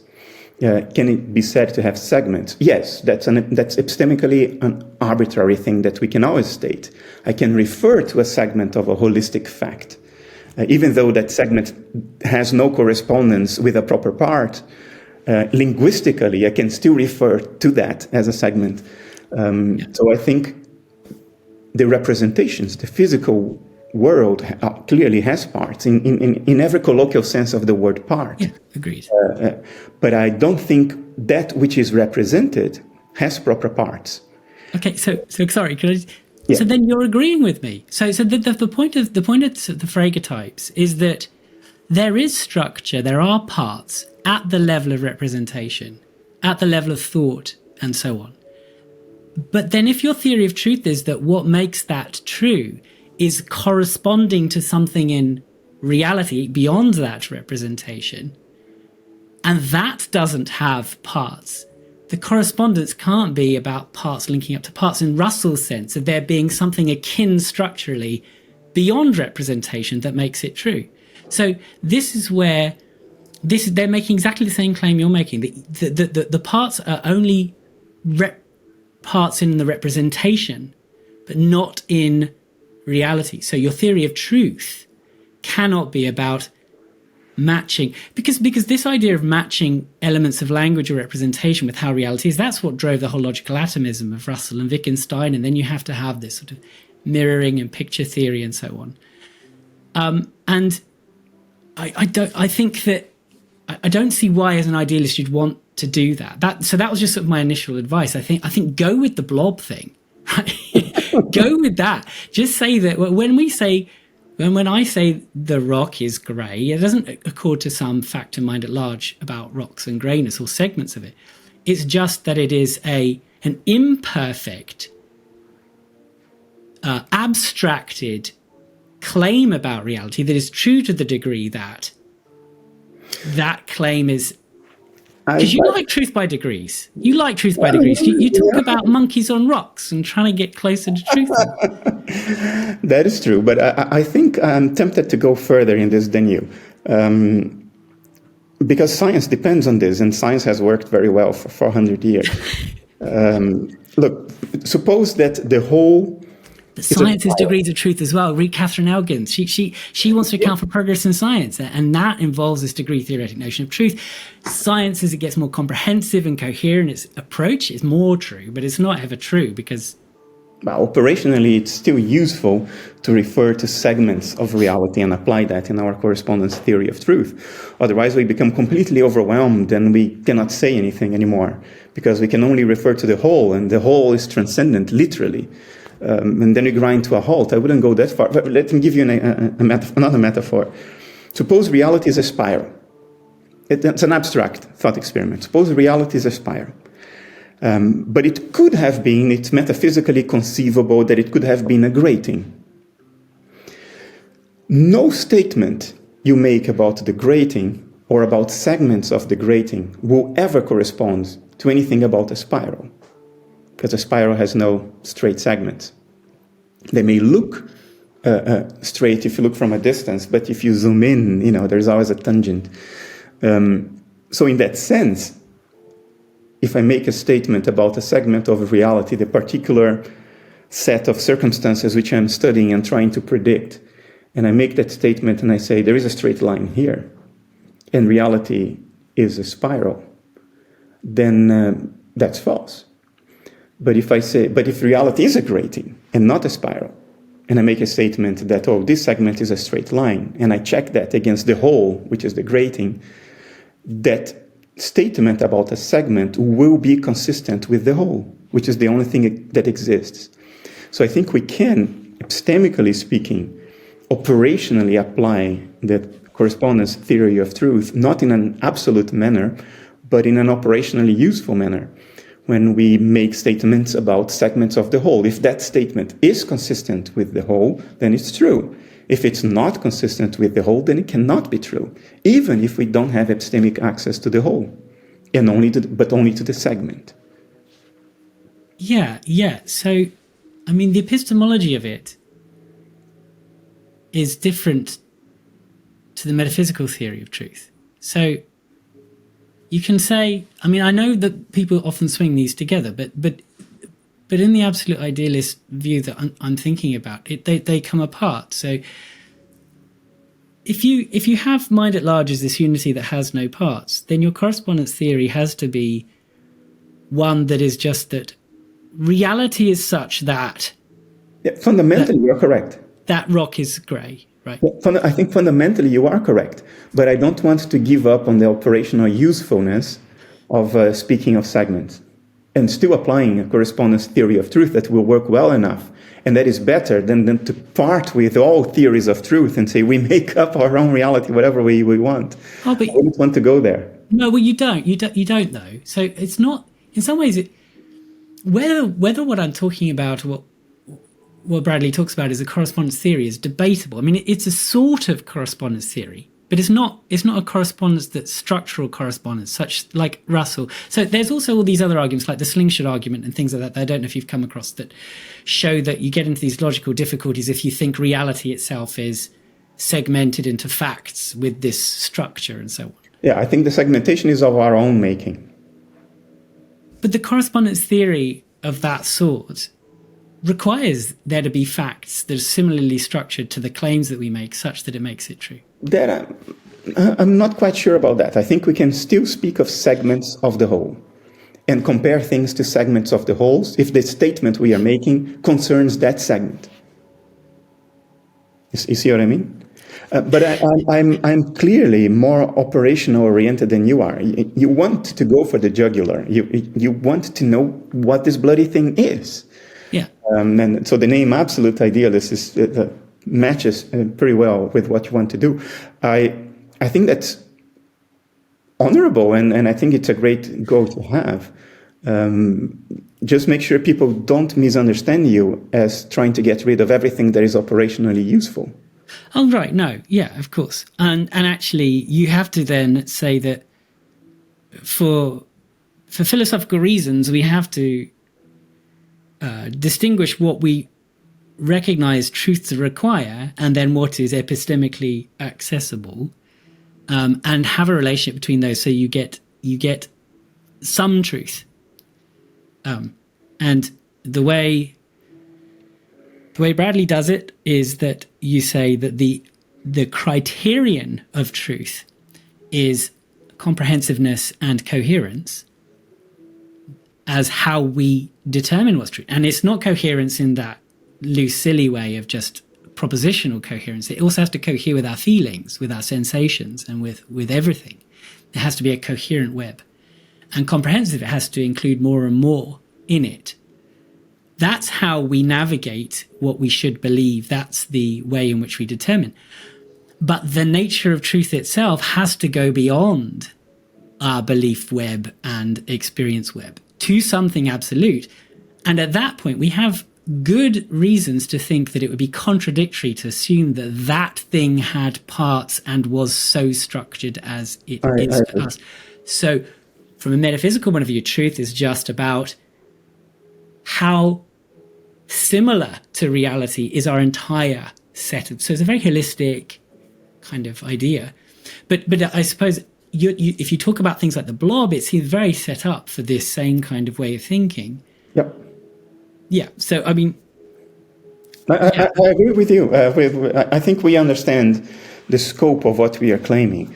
I think values, in terms of values, it's very strong in me to try to preserve the operational aspect of what we are talking about, not to rob people from stuff that works well enough. It's a good enough approximation, not robbing people of applicable criteria of truth, applicable in practice, because otherwise we open the gates to all kinds of nonsense, all kinds of aliens from the Pleiades manipulating our heart waves. And, to avoid that, we have to preserve some operationally applicable epistemic approach to nature that, although not entirely coherent with the actual facts, the absolute facts, is a good enough approximation that operationalizes our journey. It keeps us guided and prevents nonsense from rearing its ugly head, if you know what I mean. I 100% agree with you. So I'm enjoying this conversation far more than this list of questions. So I'm going to keep going. I'll do the community ones at the end.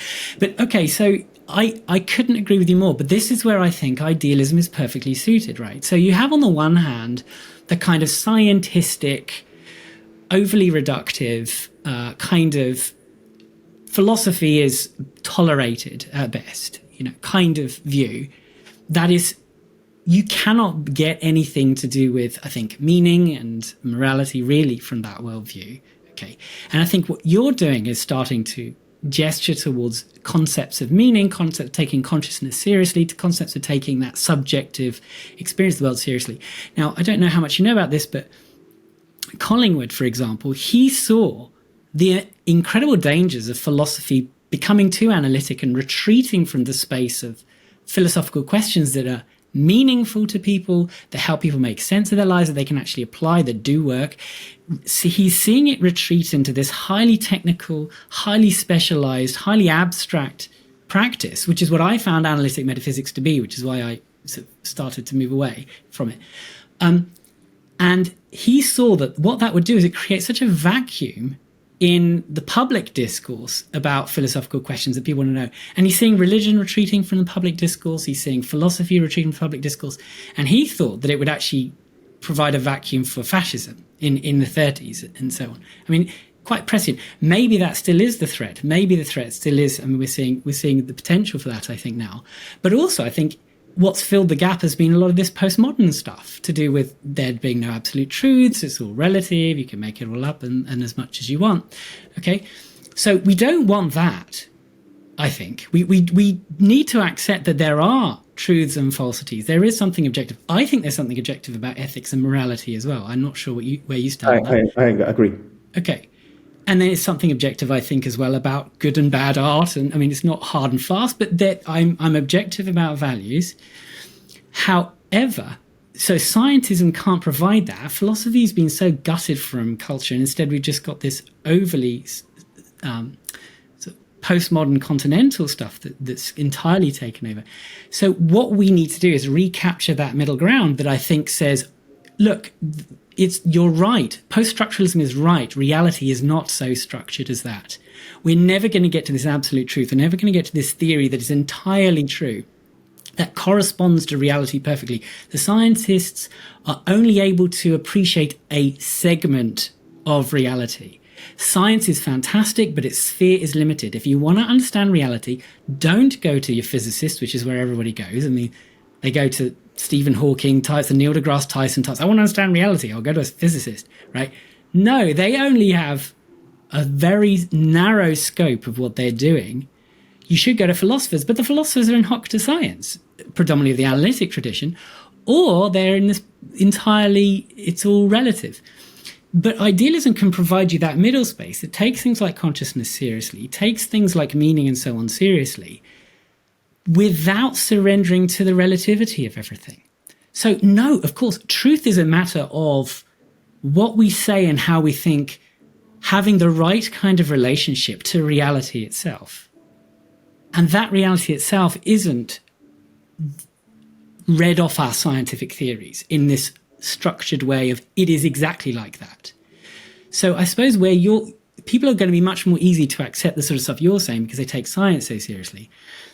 I'm trying to, in my own tiny little way, try to say that that's not the full story, okay? And let's open this space again for a metaphysics that is rigorous and scientifically informed, but not a sycophant for science, and not purely trying to, nor is it trying to just attack science and overthrow everything and open up a space for anarchy or something. Okay, it's a very difficult line to walk, but I think it's really needed, and that's what I see in the British idealism that I've been interested in looking at.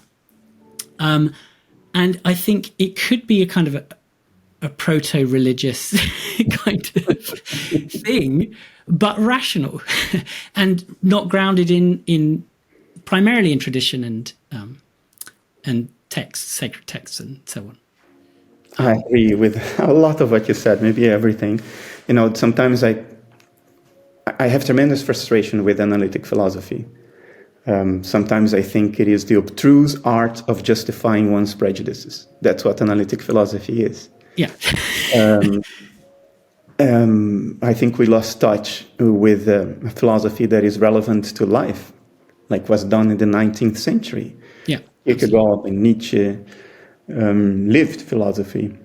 And then you might ask, well, why do I do analytic philosophy? It's a concession to the current ethos, to the current rules of the game. In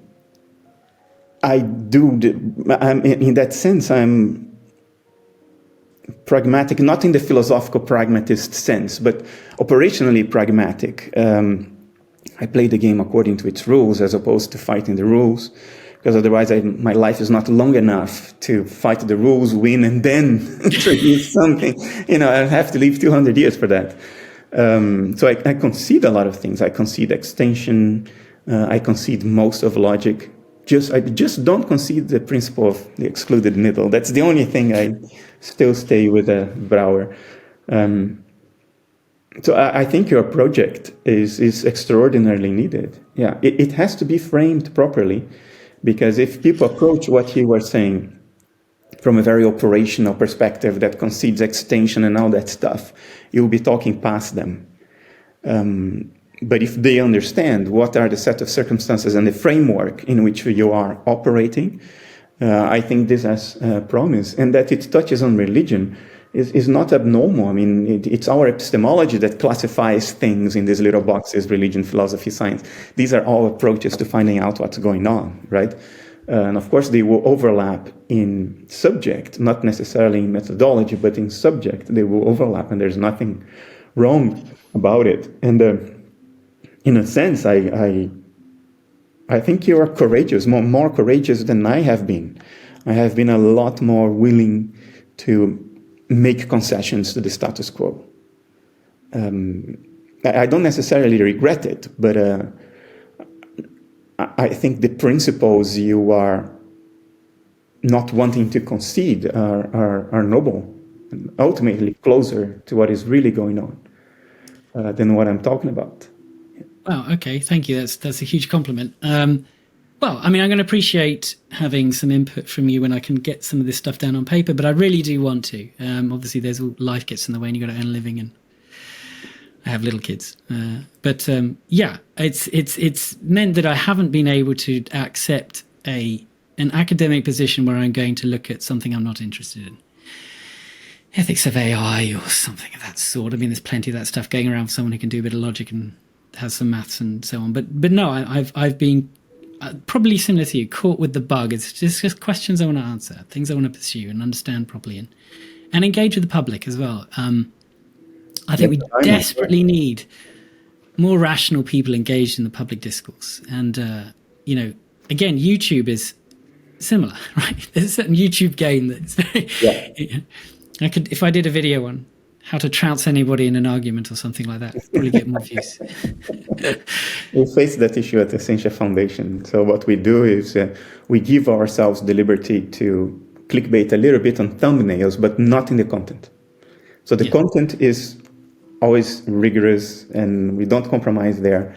But in the summary that we publish and the thumbnails, we will allow a little bit of clickbait, because otherwise we don't reach people. Yeah, agreed. I'm starting to do that as well. Okay, I think then I won't ask all these questions I had about how you can... Well, maybe I'll ask a couple. So one of the things about evolution then applied to minds is that the mechanisms of evolution are to do with genetic replication, and the changes are held and preserved in the genetic code.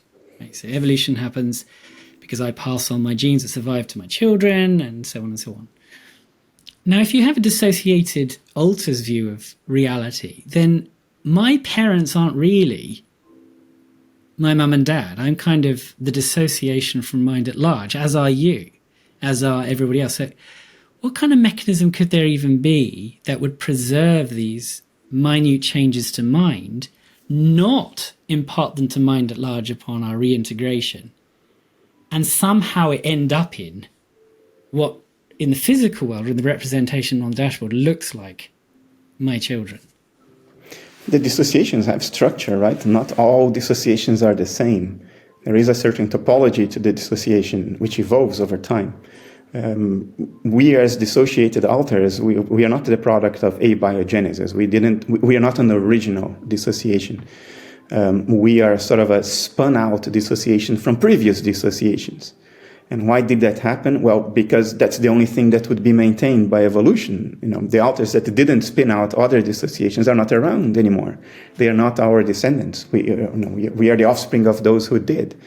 This doesn't necessarily require teleology, but you have to think of physical structure as a dashboard representation of mental structure, insofar as your kids are different, but inherent features from you that are behaviorally and physically recognizable. It's just that dissociative structure that you're passing on to another dissociative process that you helped spin out. So that there is inheritance at that level. If there is structure on the dashboard, that must reflect some mental structure, which is what is represented on the dashboard. So if people are different, the dissociations are different. The dissociations have different mixes of the primary archetypal dispositions of nature. They are expressed in different degrees, a different recipe, an overall different topology of mind. And evolution made sure that that was the case. So then my children are dissociations from my mind rather than mind at large? Well, your children are a dissociation that you helped spin out, because starting from scratch is very rare, right? You need a confluence of factors that happen maybe once in a billion years, I don't know, or hundreds of millions of years. I don't think the core subjectivity of your children are particularly yours, as opposed to being the core subjectivity that we all have. It's the same core subjectivity behind my eyes, your eyes, and the eyes of your children. So from that perspective, I don't think there is anything fundamentally special about you, anything fundamental about what you are, as opposed to the doing that you in fact are. You're not an entity, right? You are doing, a doing of nature, a dissociative doing, but the particular structure of that doing is passed on, partly to your children, So they too are a doing of nature, just as you are. They are not your doing, they are a doing of nature. But the way in which they are being done by nature mirrors a little bit some aspects of the way nature is doing you. So it's all nature. There is a poem by Khalil Gibran. He says, your children come through you, not from you. And I think that is correct. We sort of open the gates and we pass on some structural features. But the core subjectivity in them, yes, it is the core subjectivity in you, not because they inherited something special about you, but because it's the same core subjectivity behind everyone's eyes. That's how I would regard this. And they do have certain dispositions that are unique, a certain archetypal mixture, a recipe that is unique, and that partly comes from you. There is nothing wrong about that. On the other hand, some children have very little to do with their parents. Their dispositions are very different. So in that remix, completely different things seem to emerge there. Yeah, so there's a remix of just sort of different personalities, but also recognizably human. But for the evolutionary model to apply, it would also need to be that, things that helped me survive are more likely to be part of the doing of nature. The result, I'm just trying to figure out exactly how I could phrase this or understand it, because things that helped you maintain your dissociation are the things that are likely to be passed on. But why? It's the mechanics of evolution. It doesn't require an intention. The alters that were not good at maintaining their dissociation are no longer around. The ones who did are the ones that led to us. You see what I mean? It's not necessarily... There can be some teleology to this. I'm not close-minded to that, but I don't think it's absolutely needed. We can say, well, if there were dissociative alters in the remote past that, for instance, didn't identify their being with their particular dissociative process, alters that were aware, despite the dissociation, that they are the whole of nature, well, those alters didn't run away from the tiger, because they are not that thing, and the tiger needs to eat. Okay, let the tiger eat this thing. I'm not it anyway. Well, guess what? We are not the children of those alters. They didn't stick around long enough. The ones who really thought, I am this thing, I am this dissociative process, that's what I am. Well, those are the ones who run away from the tiger and try to drink and eat regularly, and were healthy enough to spin out other whirlpools, other alters, who then inherited those characteristics of identification with the subset. So yeah, it's pretty mechanical, like evolution is applied under physicalism. Yeah, okay. So I hadn't read... Do you talk about the idea of spinning out in any of your books? I think in Why Materialism is Baloney, I mention, if you ever paid attention to streams, I used to live in Switzerland. I spent an inordinate amount of time contemplating streams and mountains and all that stuff. You can see that a whirlpool can form another because it's already running. So when it meets a certain flow of current, it sort of splits it in two and it spins out another whirlpool. That's more likely to happen than a whirlpool forming anew from normal streams. So that's the metaphor I originally had to explain this to myself. It's like if you already have an alter going, you are halfway into spinning out another alter because the processes required are already ongoing in you. And what is a dashboard representation of that? Well, the sperm and the ova of the woman. Okay. Yep. All right. So do we know of, psychologically, forms of consciousness of a lower order that dissociate? Because the example of dissociation you give in the talks is this compartmentalization of, well, I had this row or whatever, I go to work and I just sort of bracket it out or ignore it. It hasn't gone away, but I'm just compartmentalizing it and so on. And then you said that extreme forms have been known as sort of multiple personality disorder, and you have some accounts of that.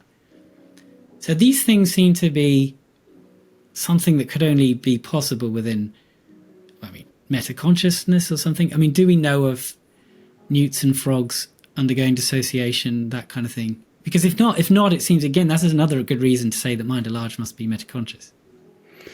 Of course, they don't report their inner life, so Yeah. it's difficult to observe that. And from that perspective, you can only observe behavior.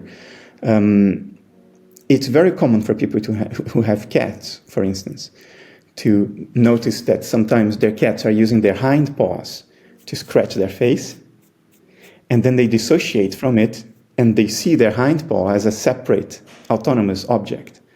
And they bite it, they fight against it, and the hind paw kicks them in the face, and they grab the hind paw with the forepaws, and there is a sort of a fight there. That behavior betrays. I mean, cats are not doing this for fun, and they are not doing this to deliberately deceive us, right? It's something that arises spontaneously in cats.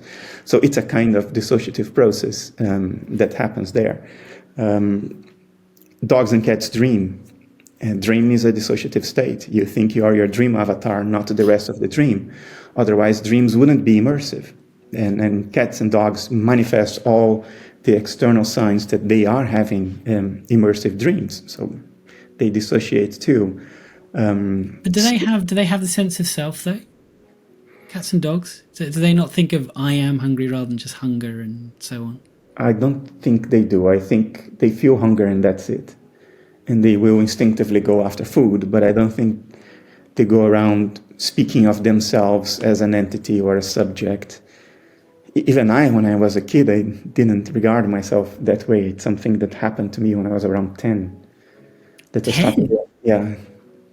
Seriously? That's not usual, is it?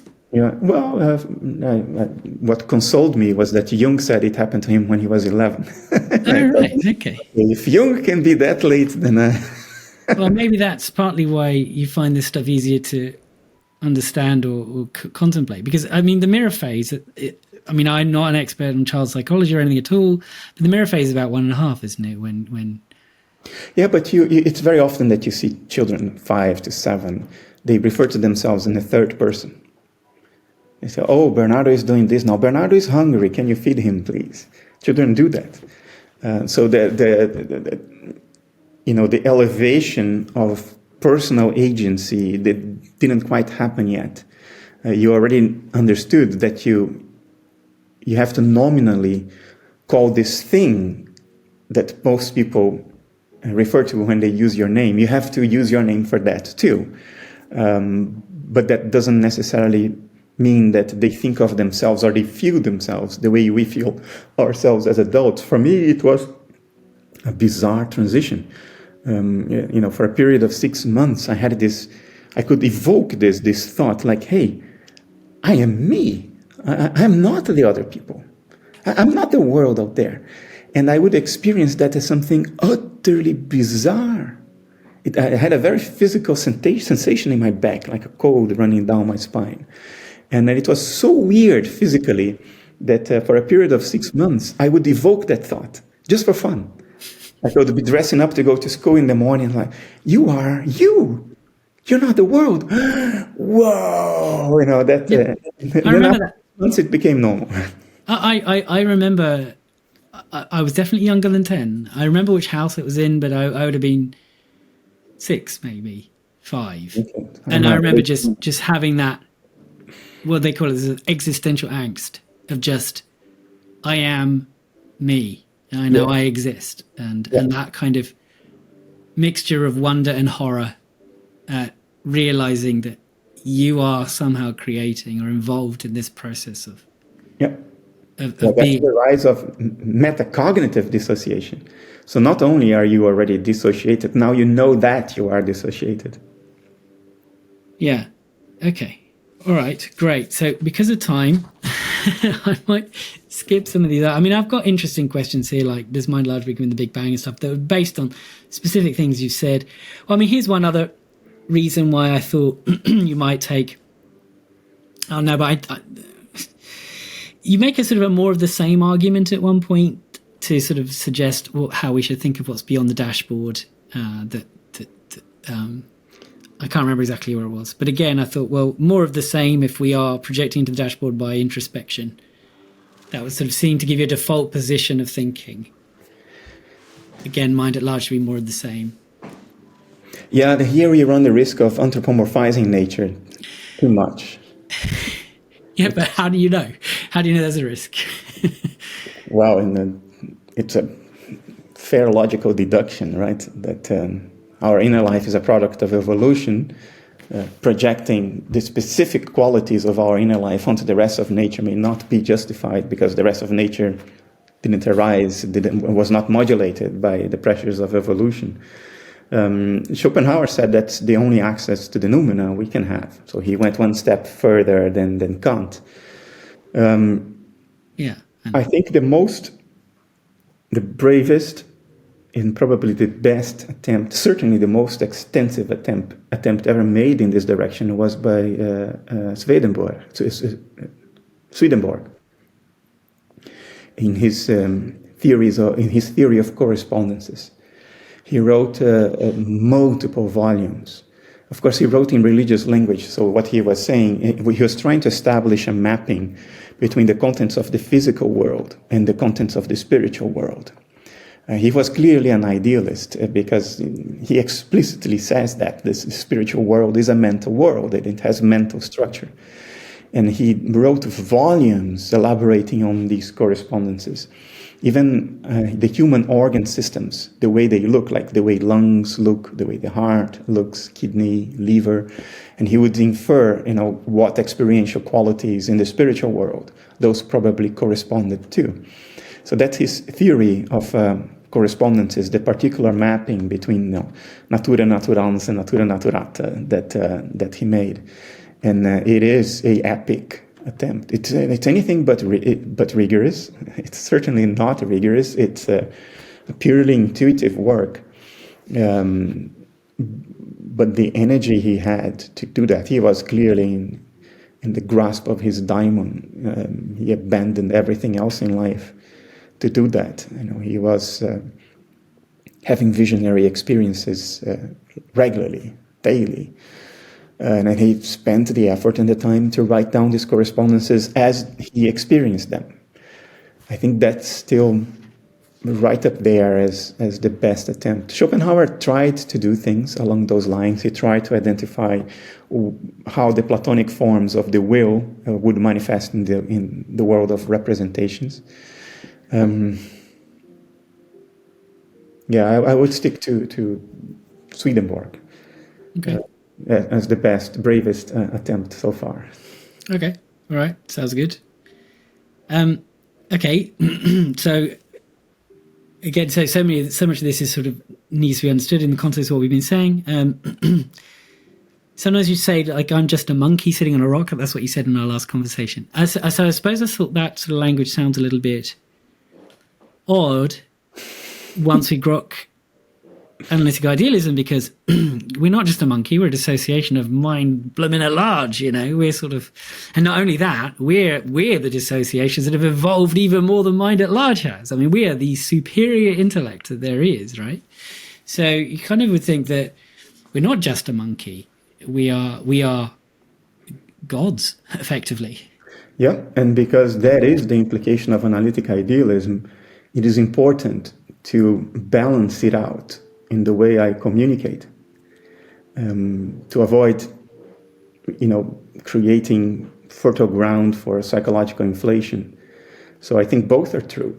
We are just monkeys running around a rock, and we are God looking out from our eyes. If you focus on only one of these two sides, I think it's a slippery slope. So I do this on purpose. Because I know that if you think through analytic idealism, you will get to these potentially inflationary conclusions. And I try to insulate that by using this derisive language. But they're not inflationary on your model. I mean, you may have sort of concerns, pragmatic concerns about what would happen if people believed this stuff. But it does seem to be where your model leads. We aren't just anything. We are dissociations of the entire universe at a more highly evolved state than universe. I mean, that's so. I mean, this is the difference between the kind of absolute idealist and the religious tendency to sort of bow down in worship at the divine as expressed in nature, a recognition that we are but human beings, made in the image of the divine, but as an inferior copy. But if you have the idea of being a superior, unfolded, unpacked, developed version of mind at large, that just seems incommensurate, just inconsistent with this monkey on a rock. I wouldn't use the word superior. We have higher level mental functions, but if you look at the dashboard representation of us, it's in a little body, tiny, and the dashboard representation of mind at large, a whole universe, you could still say, well, that doesn't have higher level mental functions, but the breadth of its mentation is incommensurable with ours. We are tiny in comparison to that. But the reason I deliberately use this derisive language, putting us down, is, the biggest thing. I learned many things from Nietzsche. I think he was wrong regarding almost everything. Mm-hmm. Insightful, but wrong. Yeah, but one of the main things I learned from him is that it's not enough to speak unambiguously and clearly. We have to take responsibility for how we could be misinterpreted. And he didn't. He never did. And that's why everybody cites Nietzsche. The Nazis, vegetarians, everybody, cites the communists, everybody makes Nietzsche their own. Because he never, and that's why he's the most influential philosopher ever, above Plato, precisely because of that. He never paid attention, he never cared about anticipating how he could be misunderstood and trying to insulate his message from these potential misunderstandings. Because he probably thought, well, my responsibility is to be honest, and interpretation, that's up to the people who read me. And I think theoretically this is correct, but in practice it can go very badly, like it did for Nietzsche. And so that's why I try to balance tendentious conclusions that are still substantiated by analytic idealism in the way I talk about it, and even the way I talk about myself. So I do this. It's quite deliberate. Now you may say, well, it doesn't work. Maybe it's a complete failure. But it is not instinctive. It is deliberate. Okay, so I think I think what you said about Nietzsche is true. If somebody is as florid and evocative as Nietzsche is, but unclear, you tend to read your own prejudices in, because you're not confronted or challenged in your prejudices, because there's not enough that clearly jumps out and says you're wrong. So it has an exciting appeal to that kind of stuff. And similarly, I mean, why is Wittgenstein the most famous analytic philosopher that people study their entire life? And it's not the early Wittgenstein, it's the later Wittgenstein, right? Because that stuff is far more... I mean, his early stuff has got some mysticism in it too, at the end of the Tractatus and so on, but the later stuff is just far more up for interpretation, and so it's popular. So you are...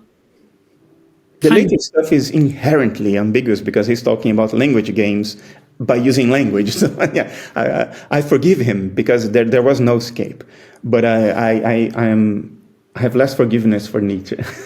Because Wittgenstein wasn't talking about morality and so on that Nietzsche was. So, yeah, but I mean, and similarly, my PhD's on Frege, as I said, and no one knows who he is outside of philosophy, and yet he's an absolute giant. But he's clear and he's rigorous. And anyway, so I can understand that, but I think then, if I have interpreted you correctly, so if my interpretation, then I could not conclude I am a monkey sitting on a rock.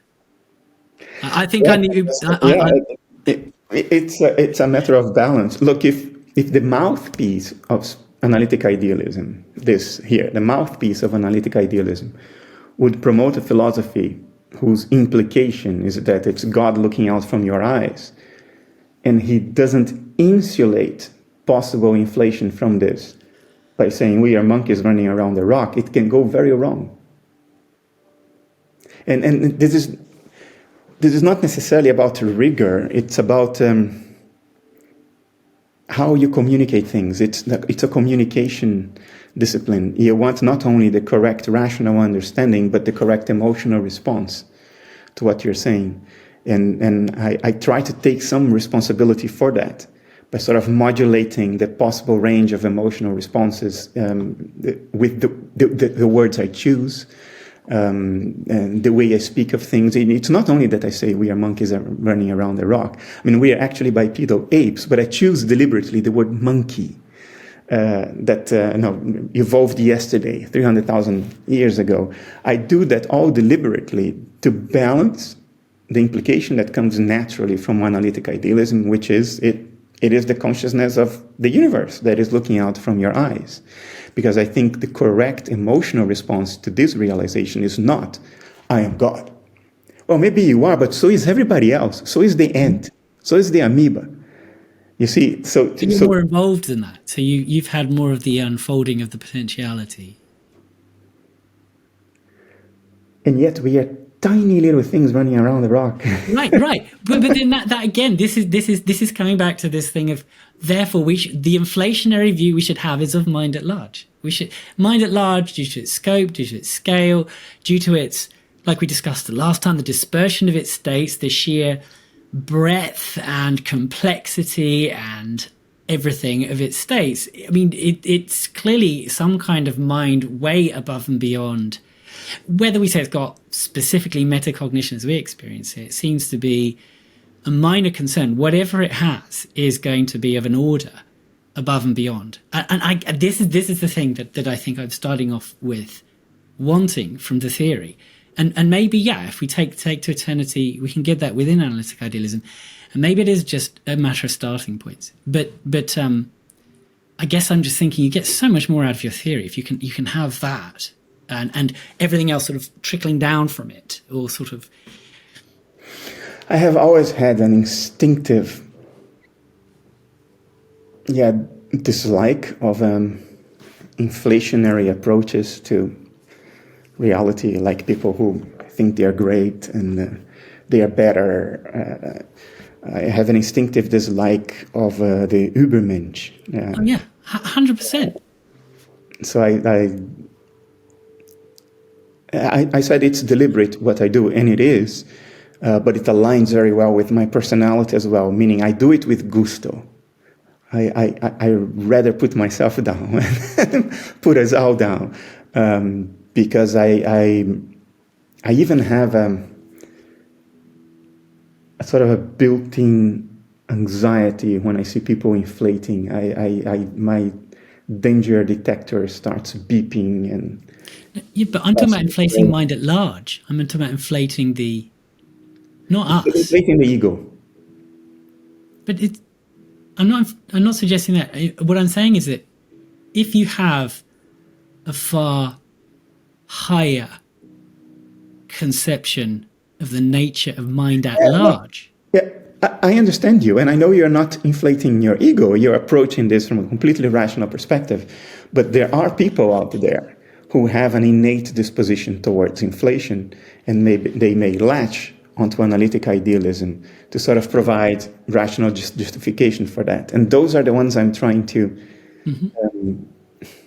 not to prevent from doing that. Ultimately, it's their responsibility, but I'm trying to set the correct emotional tone to try and not foment that, not stimulate that ego trip.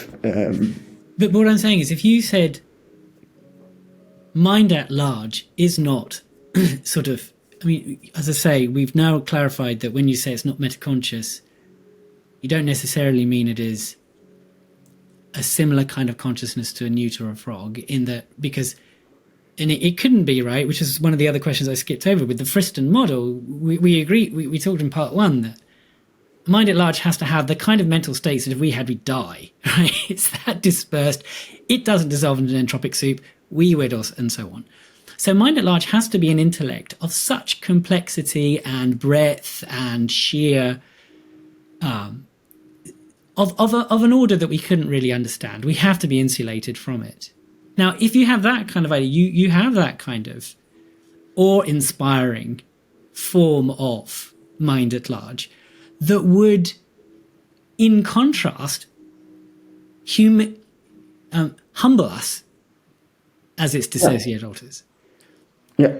So more you'd get the I'm not just a monkey sitting on the world, I am the Übermensch, I am God, or whatever. When I'm thinking mind at large is some inferior, not as evolutionarily advanced as me kind of tone coming through.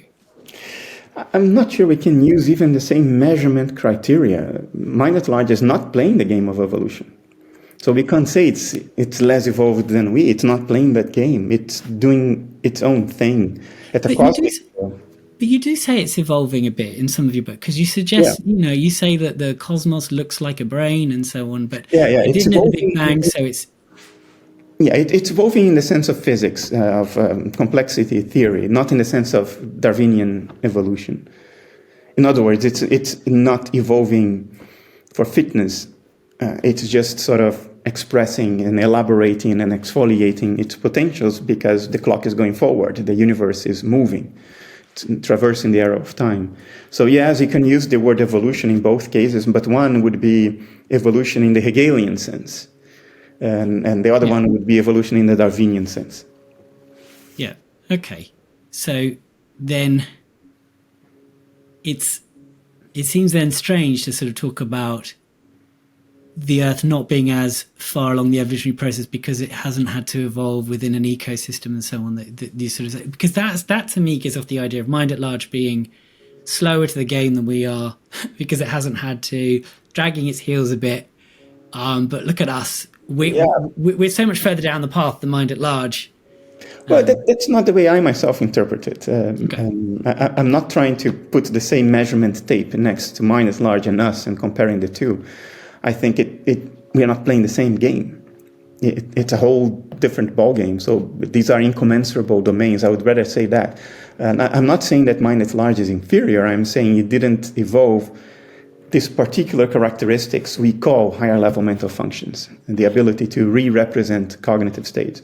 But it could be massively more intelligent than us in the sense of the capacity for cognitive associations, because it's not bound by a bag of skin. It's the whole universe itself. So it could be far beyond us on another scale. It is just not beyond us in the particular, yardstick of Darwinian evolution, because it's not playing that game. Okay, all right. Well, then on that, I think we agree, because I think again, and I also think it accords in some ways with. There's so many different ways you can describe it. In some ways, it's easier for me to reach for theological claim because I haven't unpacked it metaphysically. But yeah, the kind of, you think of the transcendent God the Father, it doesn't make sense to think of him in this same sense of re-representing and so on. But you might have something like that if you turn to something like the Holy Spirit or in Jesus and so on. So there are there's the God transcendent, above and beyond, who is eternal. Well, if you're eternal, you just are. There isn't, in some sense. So I think if we go beyond time, the absolute that I'm talking about in its absolute nature is eternal. I don't think of that as sitting there stroking its chin, thinking to itself, what do I want to do? Am I going to make it rain on Bernardo today or not? Not that kind of thing. However that is unpacked has to be understood purely from the perspective of appearances and in a world of change and temporality and so on. Yeah, if you define being eternal as being outside time, then you have to imagine that everything that can possibly be in the course of time already is outside time. So if we are means to some kind of natural evolution of higher level mental functions, then you have to draw that line into infinity to make an assessment about what things are outside time, because outside time, all of that, quote, has already happened or didn't even begin, which is the same thing outside time. So, and then you would have to impute onto nature a superset of all capacities developed by subsets of nature. In other words, I'm agreeing with you. And the reason this is not my shtick, my normal story, is that I make the concession to time. Okay. Because it's easier to reach people, you're speaking the language of the current cultural ethos, and it's operationally also more applicable than to think in terms of absolute. But maybe 200 years on, it is the right time. Well, 150 years on, it is the right time. I'm not going to live that long either. No. 150 years on from the last time that our culture had the ethos to talk right. about absolutes. The early stages of Romanticism in the late 18th and the early 19th century. With everything that happened in Weimar and Jena, and of course in England as well, the Romantic movement. Maybe it is time for us to start expressing a bit of that again. Going Well, we back desperately need it, don't we? Yeah. I mean, some good news would be pretty great right about now. Yeah. Okay, so I need to. I know we're going late, so I need to get to community questions. I've got one more little thing. And I'm going to be disciplined, and so we'll leave some of the stuff to do with causation and time and free will. Maybe we can pick that up another time. I think there's lots to discuss on free will. I'd be really interested to chat through that with you, because I think that does require time. Anyway, it doesn't matter. I won't go there. All right, so there's another point where you seem to want to not offer metacognition to mind at large because it ties you into something to do with the problem of evil. That it would mean that there's a video of it. I haven't read it in your books, but there's a video where you talk about this. There is not a motivation to deny metacognition from mind at large. I think I'm sufficiently committed to truth that I'll bite the bullet, whatever the implications are. That we don't like the implications of something is not a reason to not pursue that line of thinking if the evidence and the reasoning point in that direction. But since I reason my way to that in another way anyway, it helps me understand the problem of evil. So I denied metacognition from mind at large on completely different grounds. Okay. But once it is denied, I don't run into the problem of evil. But here's why I don't think you run into it anyway. Because, all right, so the problem of evil seems to be something like this. If we think about the kind of suffering we have, and if we have a God that has the omnipotence and the power and can sort of look down and see and recognize evil going on and yet doesn't do anything about it, how mean, how cruel. But if you have analytic idealism as your metaphysics, then the only one suffering here is mind at large. We might be dissociated alters of mind at large, but we are a doing of mind at large. So in some ways it's a bit like, well, if I have a dream and my dream avatar undergoes something horrific, it's not like I'm sadistic. Or similarly, if I had a dissociated, I'm not. So in some ways I thought what analytic idealism gives you is a little bit more like something along the lines of the sort of the Christian notion of suffering, and that God comes down and suffers with us because of us and through us, and somehow that God partakes in that suffering. And so then the problem of evil, I think, is far less of a problem. I mean, and I realize it's not part of your philosophy, you have independent reasons for it. But No, I'm happy to comment on this. In the previous answer, by the way, I said 150 years. I meant 250 years, of course. But never mind. I understand the rationale. Whatever suffering is being posed by God is God doing it to himself, or herself, or itself, right? That's the way to get out of the problem. I find this a very dangerous way, because if beyond just alters the mind whose mental processes form the rest of nature, and the rest of nature is so conducive to suffering. Just look at the animal world. If you're a predator, you have to kill to survive daily. You have to impose tremendous suffering daily. If that broader mental space that is basically constituting the world that is so prone to suffering behaves in that way mentally, in a metacognitive manner, in a deliberate manner, I would still think that even though it is ultimately doing it to itself, it will still have a moral problem. The awareness of setting up the game in this way, knowing what the consequences are, and still doing it knowingly, it's pretty catastrophic, I think. Morally repulsive.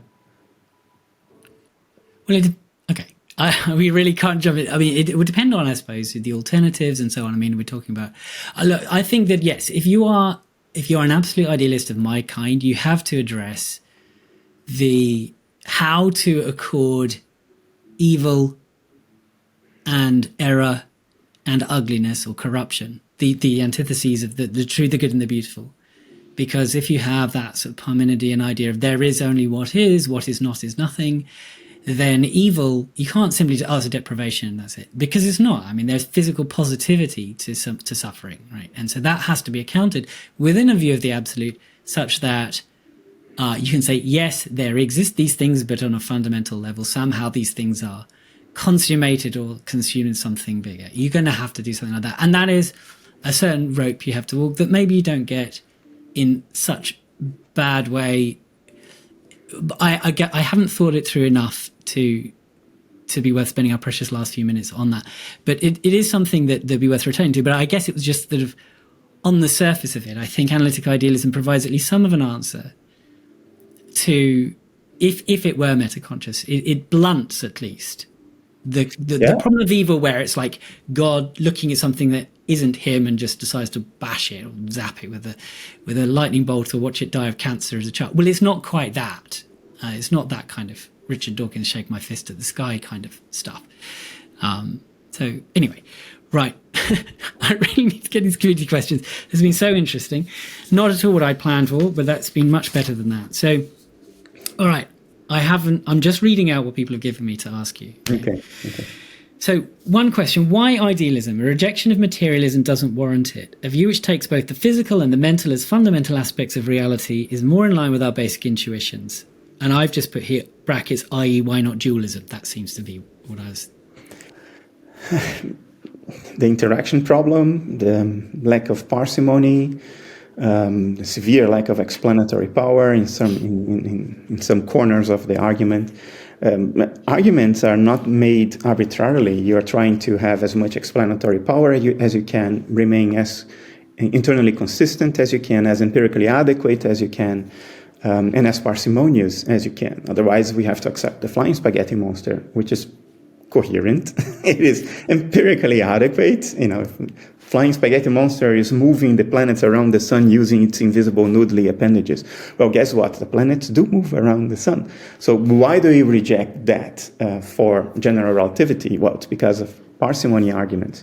So, you can always ask the question, why not this, why not that? Well, because there are certain criteria that tell us which hypotheses are more productive and more plausible. Yeah, so I think this person was sort of pushing that it's more in line with our basic intuitions. Do you think it is? Well, our basic intuitions is that the sun is going around the earth. We have to be very careful about appealing to face value observations, because they have proved to be wrong again and again and again all over the place. We think time is not something that can dilate or shrink, and lo and behold, it can. We think space cannot be bent, and lo and behold, it can. We think matter is solid. Lo and behold, there is nothing solid about it. Solidity is just face value observation that bears no resemblance to what reality seems to be when you look a little further. So I have no problems in contradicting face value ideas, because historically they've proven to be wrong more often than they are not.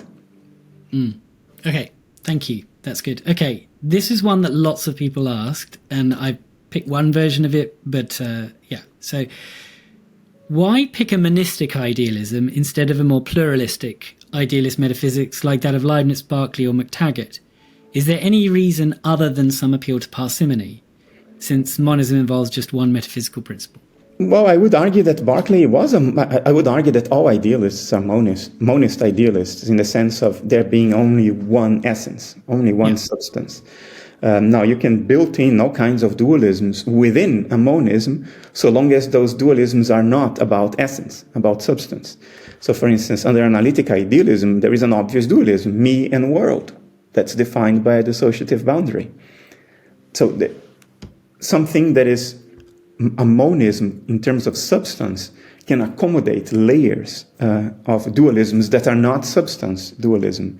You could even say that analytic idealism is compatible with It's compatible in principle. I'm not saying that we have good reasons to entertain this as the most likely hypothesis, but it is in principle compatible with the idea of a soul.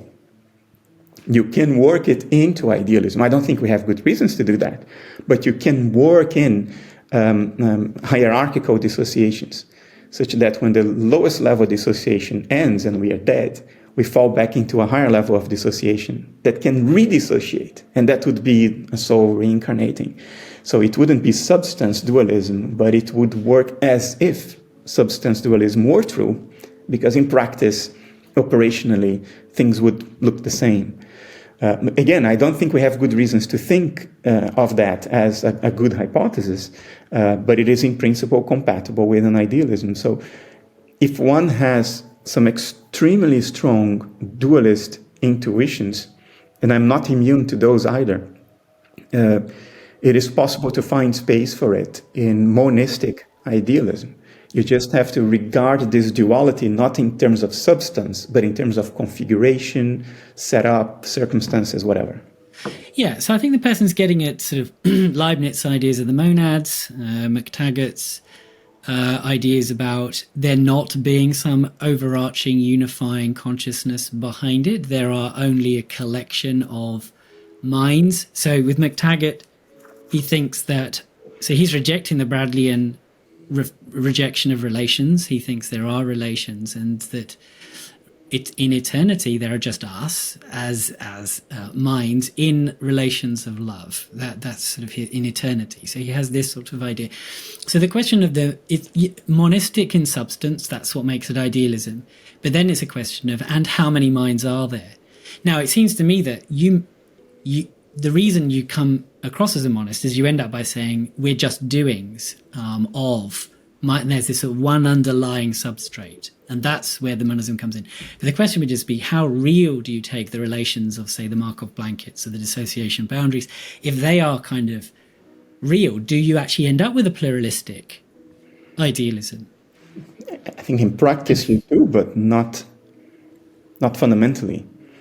The issue I would have with postulating that there are fundamentally many minds, that they are not mere dissociations of a field of subjectivity, but they exist fundamentally as distinct, you would still have a form of the interaction problem. If two minds are fundamentally distinct, then they don't share common grounds to be able to interact. In what is the meaning of saying that they interact, that they touch, that they engage in cognitive commerce of some form, if they are fundamentally separate? How can we account for that?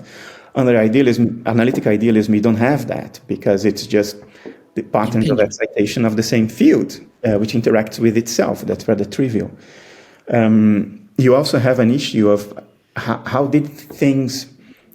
I mean, it seems that you require multiple miracles instead of just one miracle, right? If multiple minds are primitives, they are all in your reduction base. I mean, it's multiple miracles that you need as opposed to only one miracle. You also part with the explanatory power of reduction. You just shove in countless minds in your reduction base.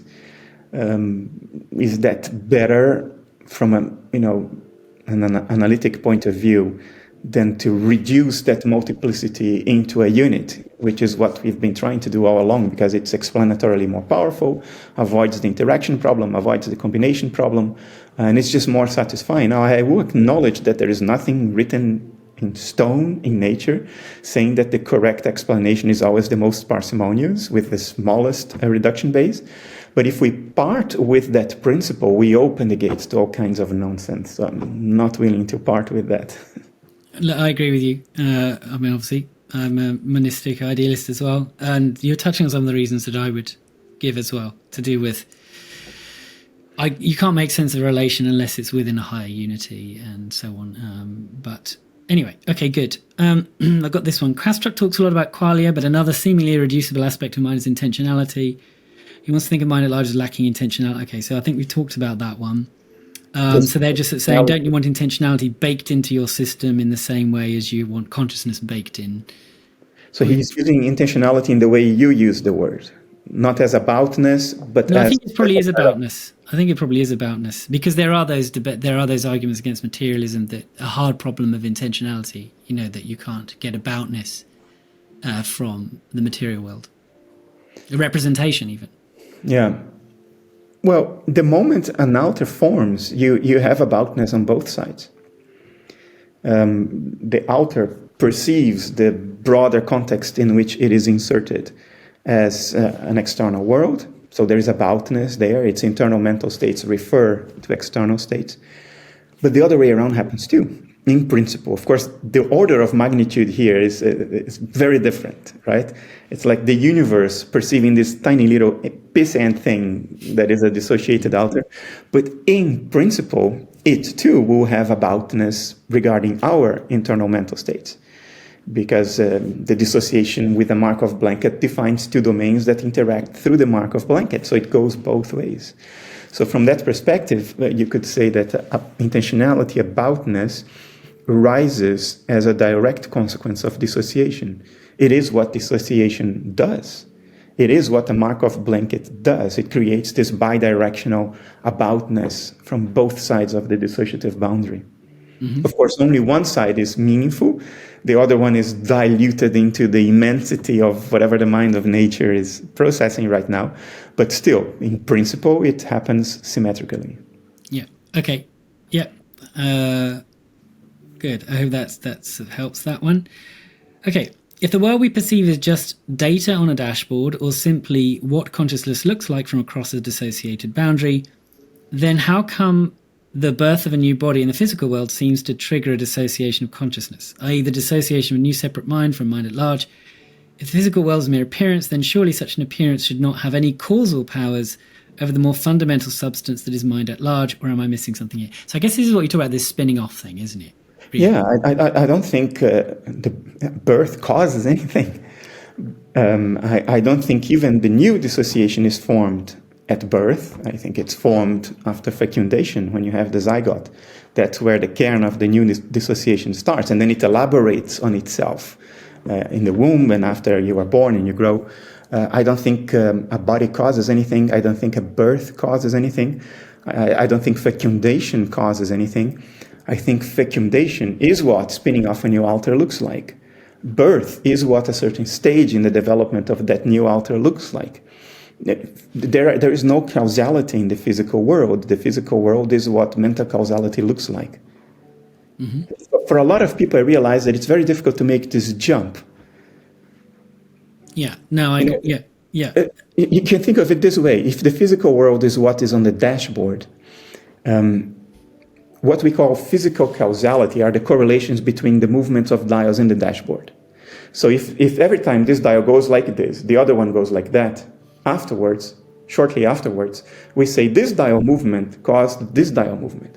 Now imagine that this is air pressure going down, and this is air humidity going up in the dashboard of an airplane. When air pressure goes down, a little while later, air humidity will go up, because that's how the atmosphere works. If we think the dashboard is the world, we will say there is physical causality here. The movement of this dial causes the movement of the other dial. And guess what? Things work as if this were true. And that's a good enough approximation to do science, to develop technology. But in reality, the movements of both dials are being caused by mental processes outside the airplane. So all causality is, in fact, mental to mental, and materiality is just what those causal processes look like when represented on the dashboard. Mm-hmm. Yeah. Okay. Yes. Agreed. Okay.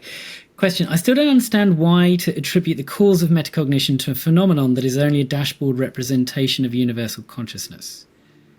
It seems more nuanced, simple, and coherent to say metacognition and phenomenal consciousness are both essential attributes of universal consciousness that are manifested in degrees. It is also difficult to make sense of the idea that evolution, a physical chemical mechanism that exists within time, which is another aspect of the dashboard, will cause metacognition. It seems very close to the idea of consciousness emerging from material processes. It's the same dualist thinking, which is not what idealism says. So I'm not saying that evolution as a non-mental process causes the mental process we call metacognition. Now, I deny that there is no mental causality anywhere, ever. What we call evolution is a dashboard representation of a mental process. What is evolving are mental complexes, mental states, mental processes.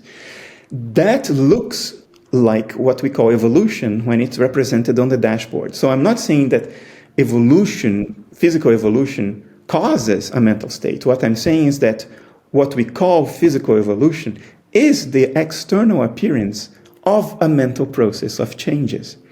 And those changes that are represented on the dashboard as evolution ultimately lead to metacognition. So we don't have a material process having a mental effect.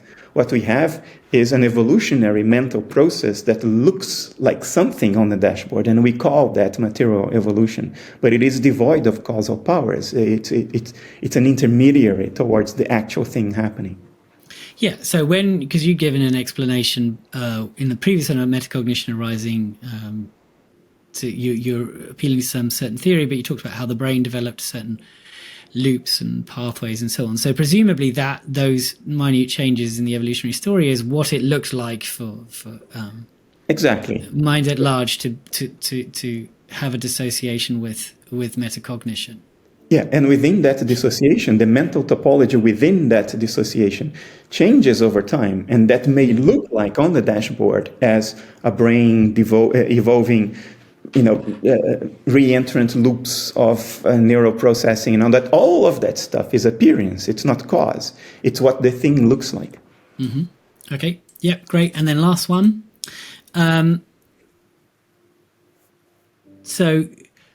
Please ask Bernardo how he reconciles his belief that mind at large is not metaconscious with, for example, the reported phenomenology of NDEs and his own psychedelic experiences, which he has described as an interaction with agents and entities that have given him gifts. He's recently stated this on his Third Eye Drops podcast. And then later on, there's a reference to a trickster figure that giving someone the finger. So I guess the thing is that if you've had these experiences of what seemed like agents, how could that be possible? I don't know what they're referring to, but presumably you do. I don't think some agencies you come across in a psychedelic experience are necessarily metacognitive. They certainly have desires, but my cats have desires, and Amoeba has desires. All of that can still be instinctual and not metacognitive. So the agency that sometimes I experience when I used to do psychedelics as giving me a gift, I don't think that necessarily implies metacognition. It could be just an instinctive desire to give someone a gift, just as simple as that.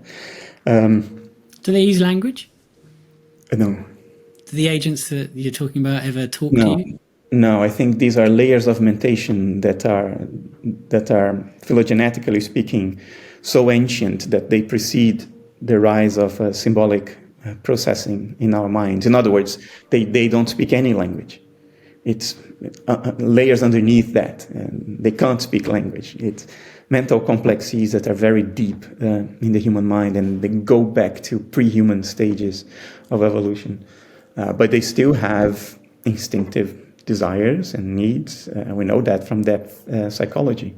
Freud was the one that introduced this idea into Western discourse.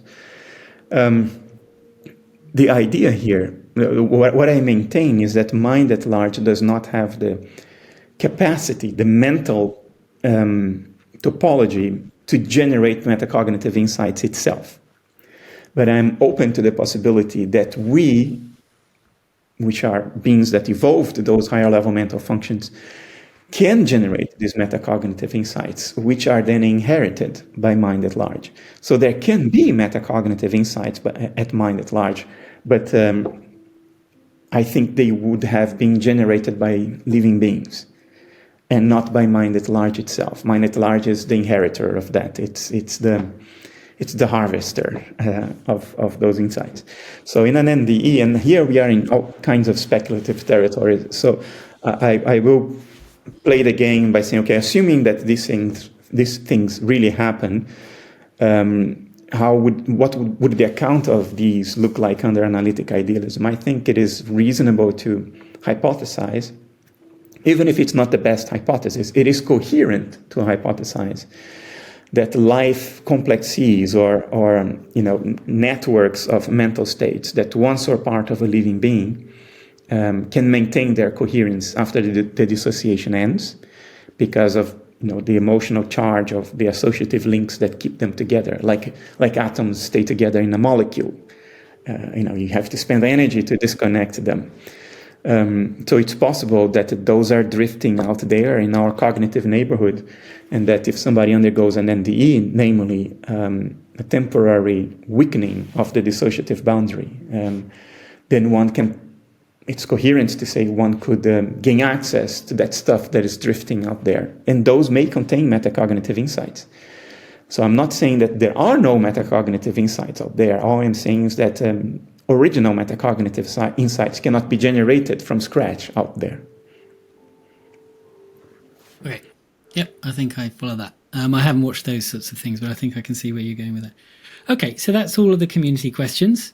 And I think we made it. Yeah, we made it. So well done with that. Unless you want to have any final words, Bernardo. No, I'm quite tired, Nathan, because I'm sick too. And you're what, actually, What did you say? You're what too? I'm sick. I have the back of my nose is clearly not well. I can feel it, and it's midnight here, and I have to give a talk online, but a talk that will happen in Taiwan in a live event at 7. Oh, okay. All right. Well, thank you doubly then for staying with us for so long. It's been a pleasure as always, even better than I was expecting. So I can throw away some of these questions or leave them for another time, but I think what we got was far more rich. I told you, I will talk to you as many times as you want. This is not the kind of regular interview I give, so it's rewarding for me too. I enjoy it too. I learn, I progress from this. So I'll gladly keep on doing this. Likewise. Okay, so that's been really good. All right, well, thank you very much then. You finally get to sleep, and everybody else, thank you for watching. And it sounds like we'll do this again, so you can look forward to that. Subscribe to know when that happens, and see you around. Thanks. Thank you, Bernardo. Bye. All right, man. Thanks for having me. Take care. Good night.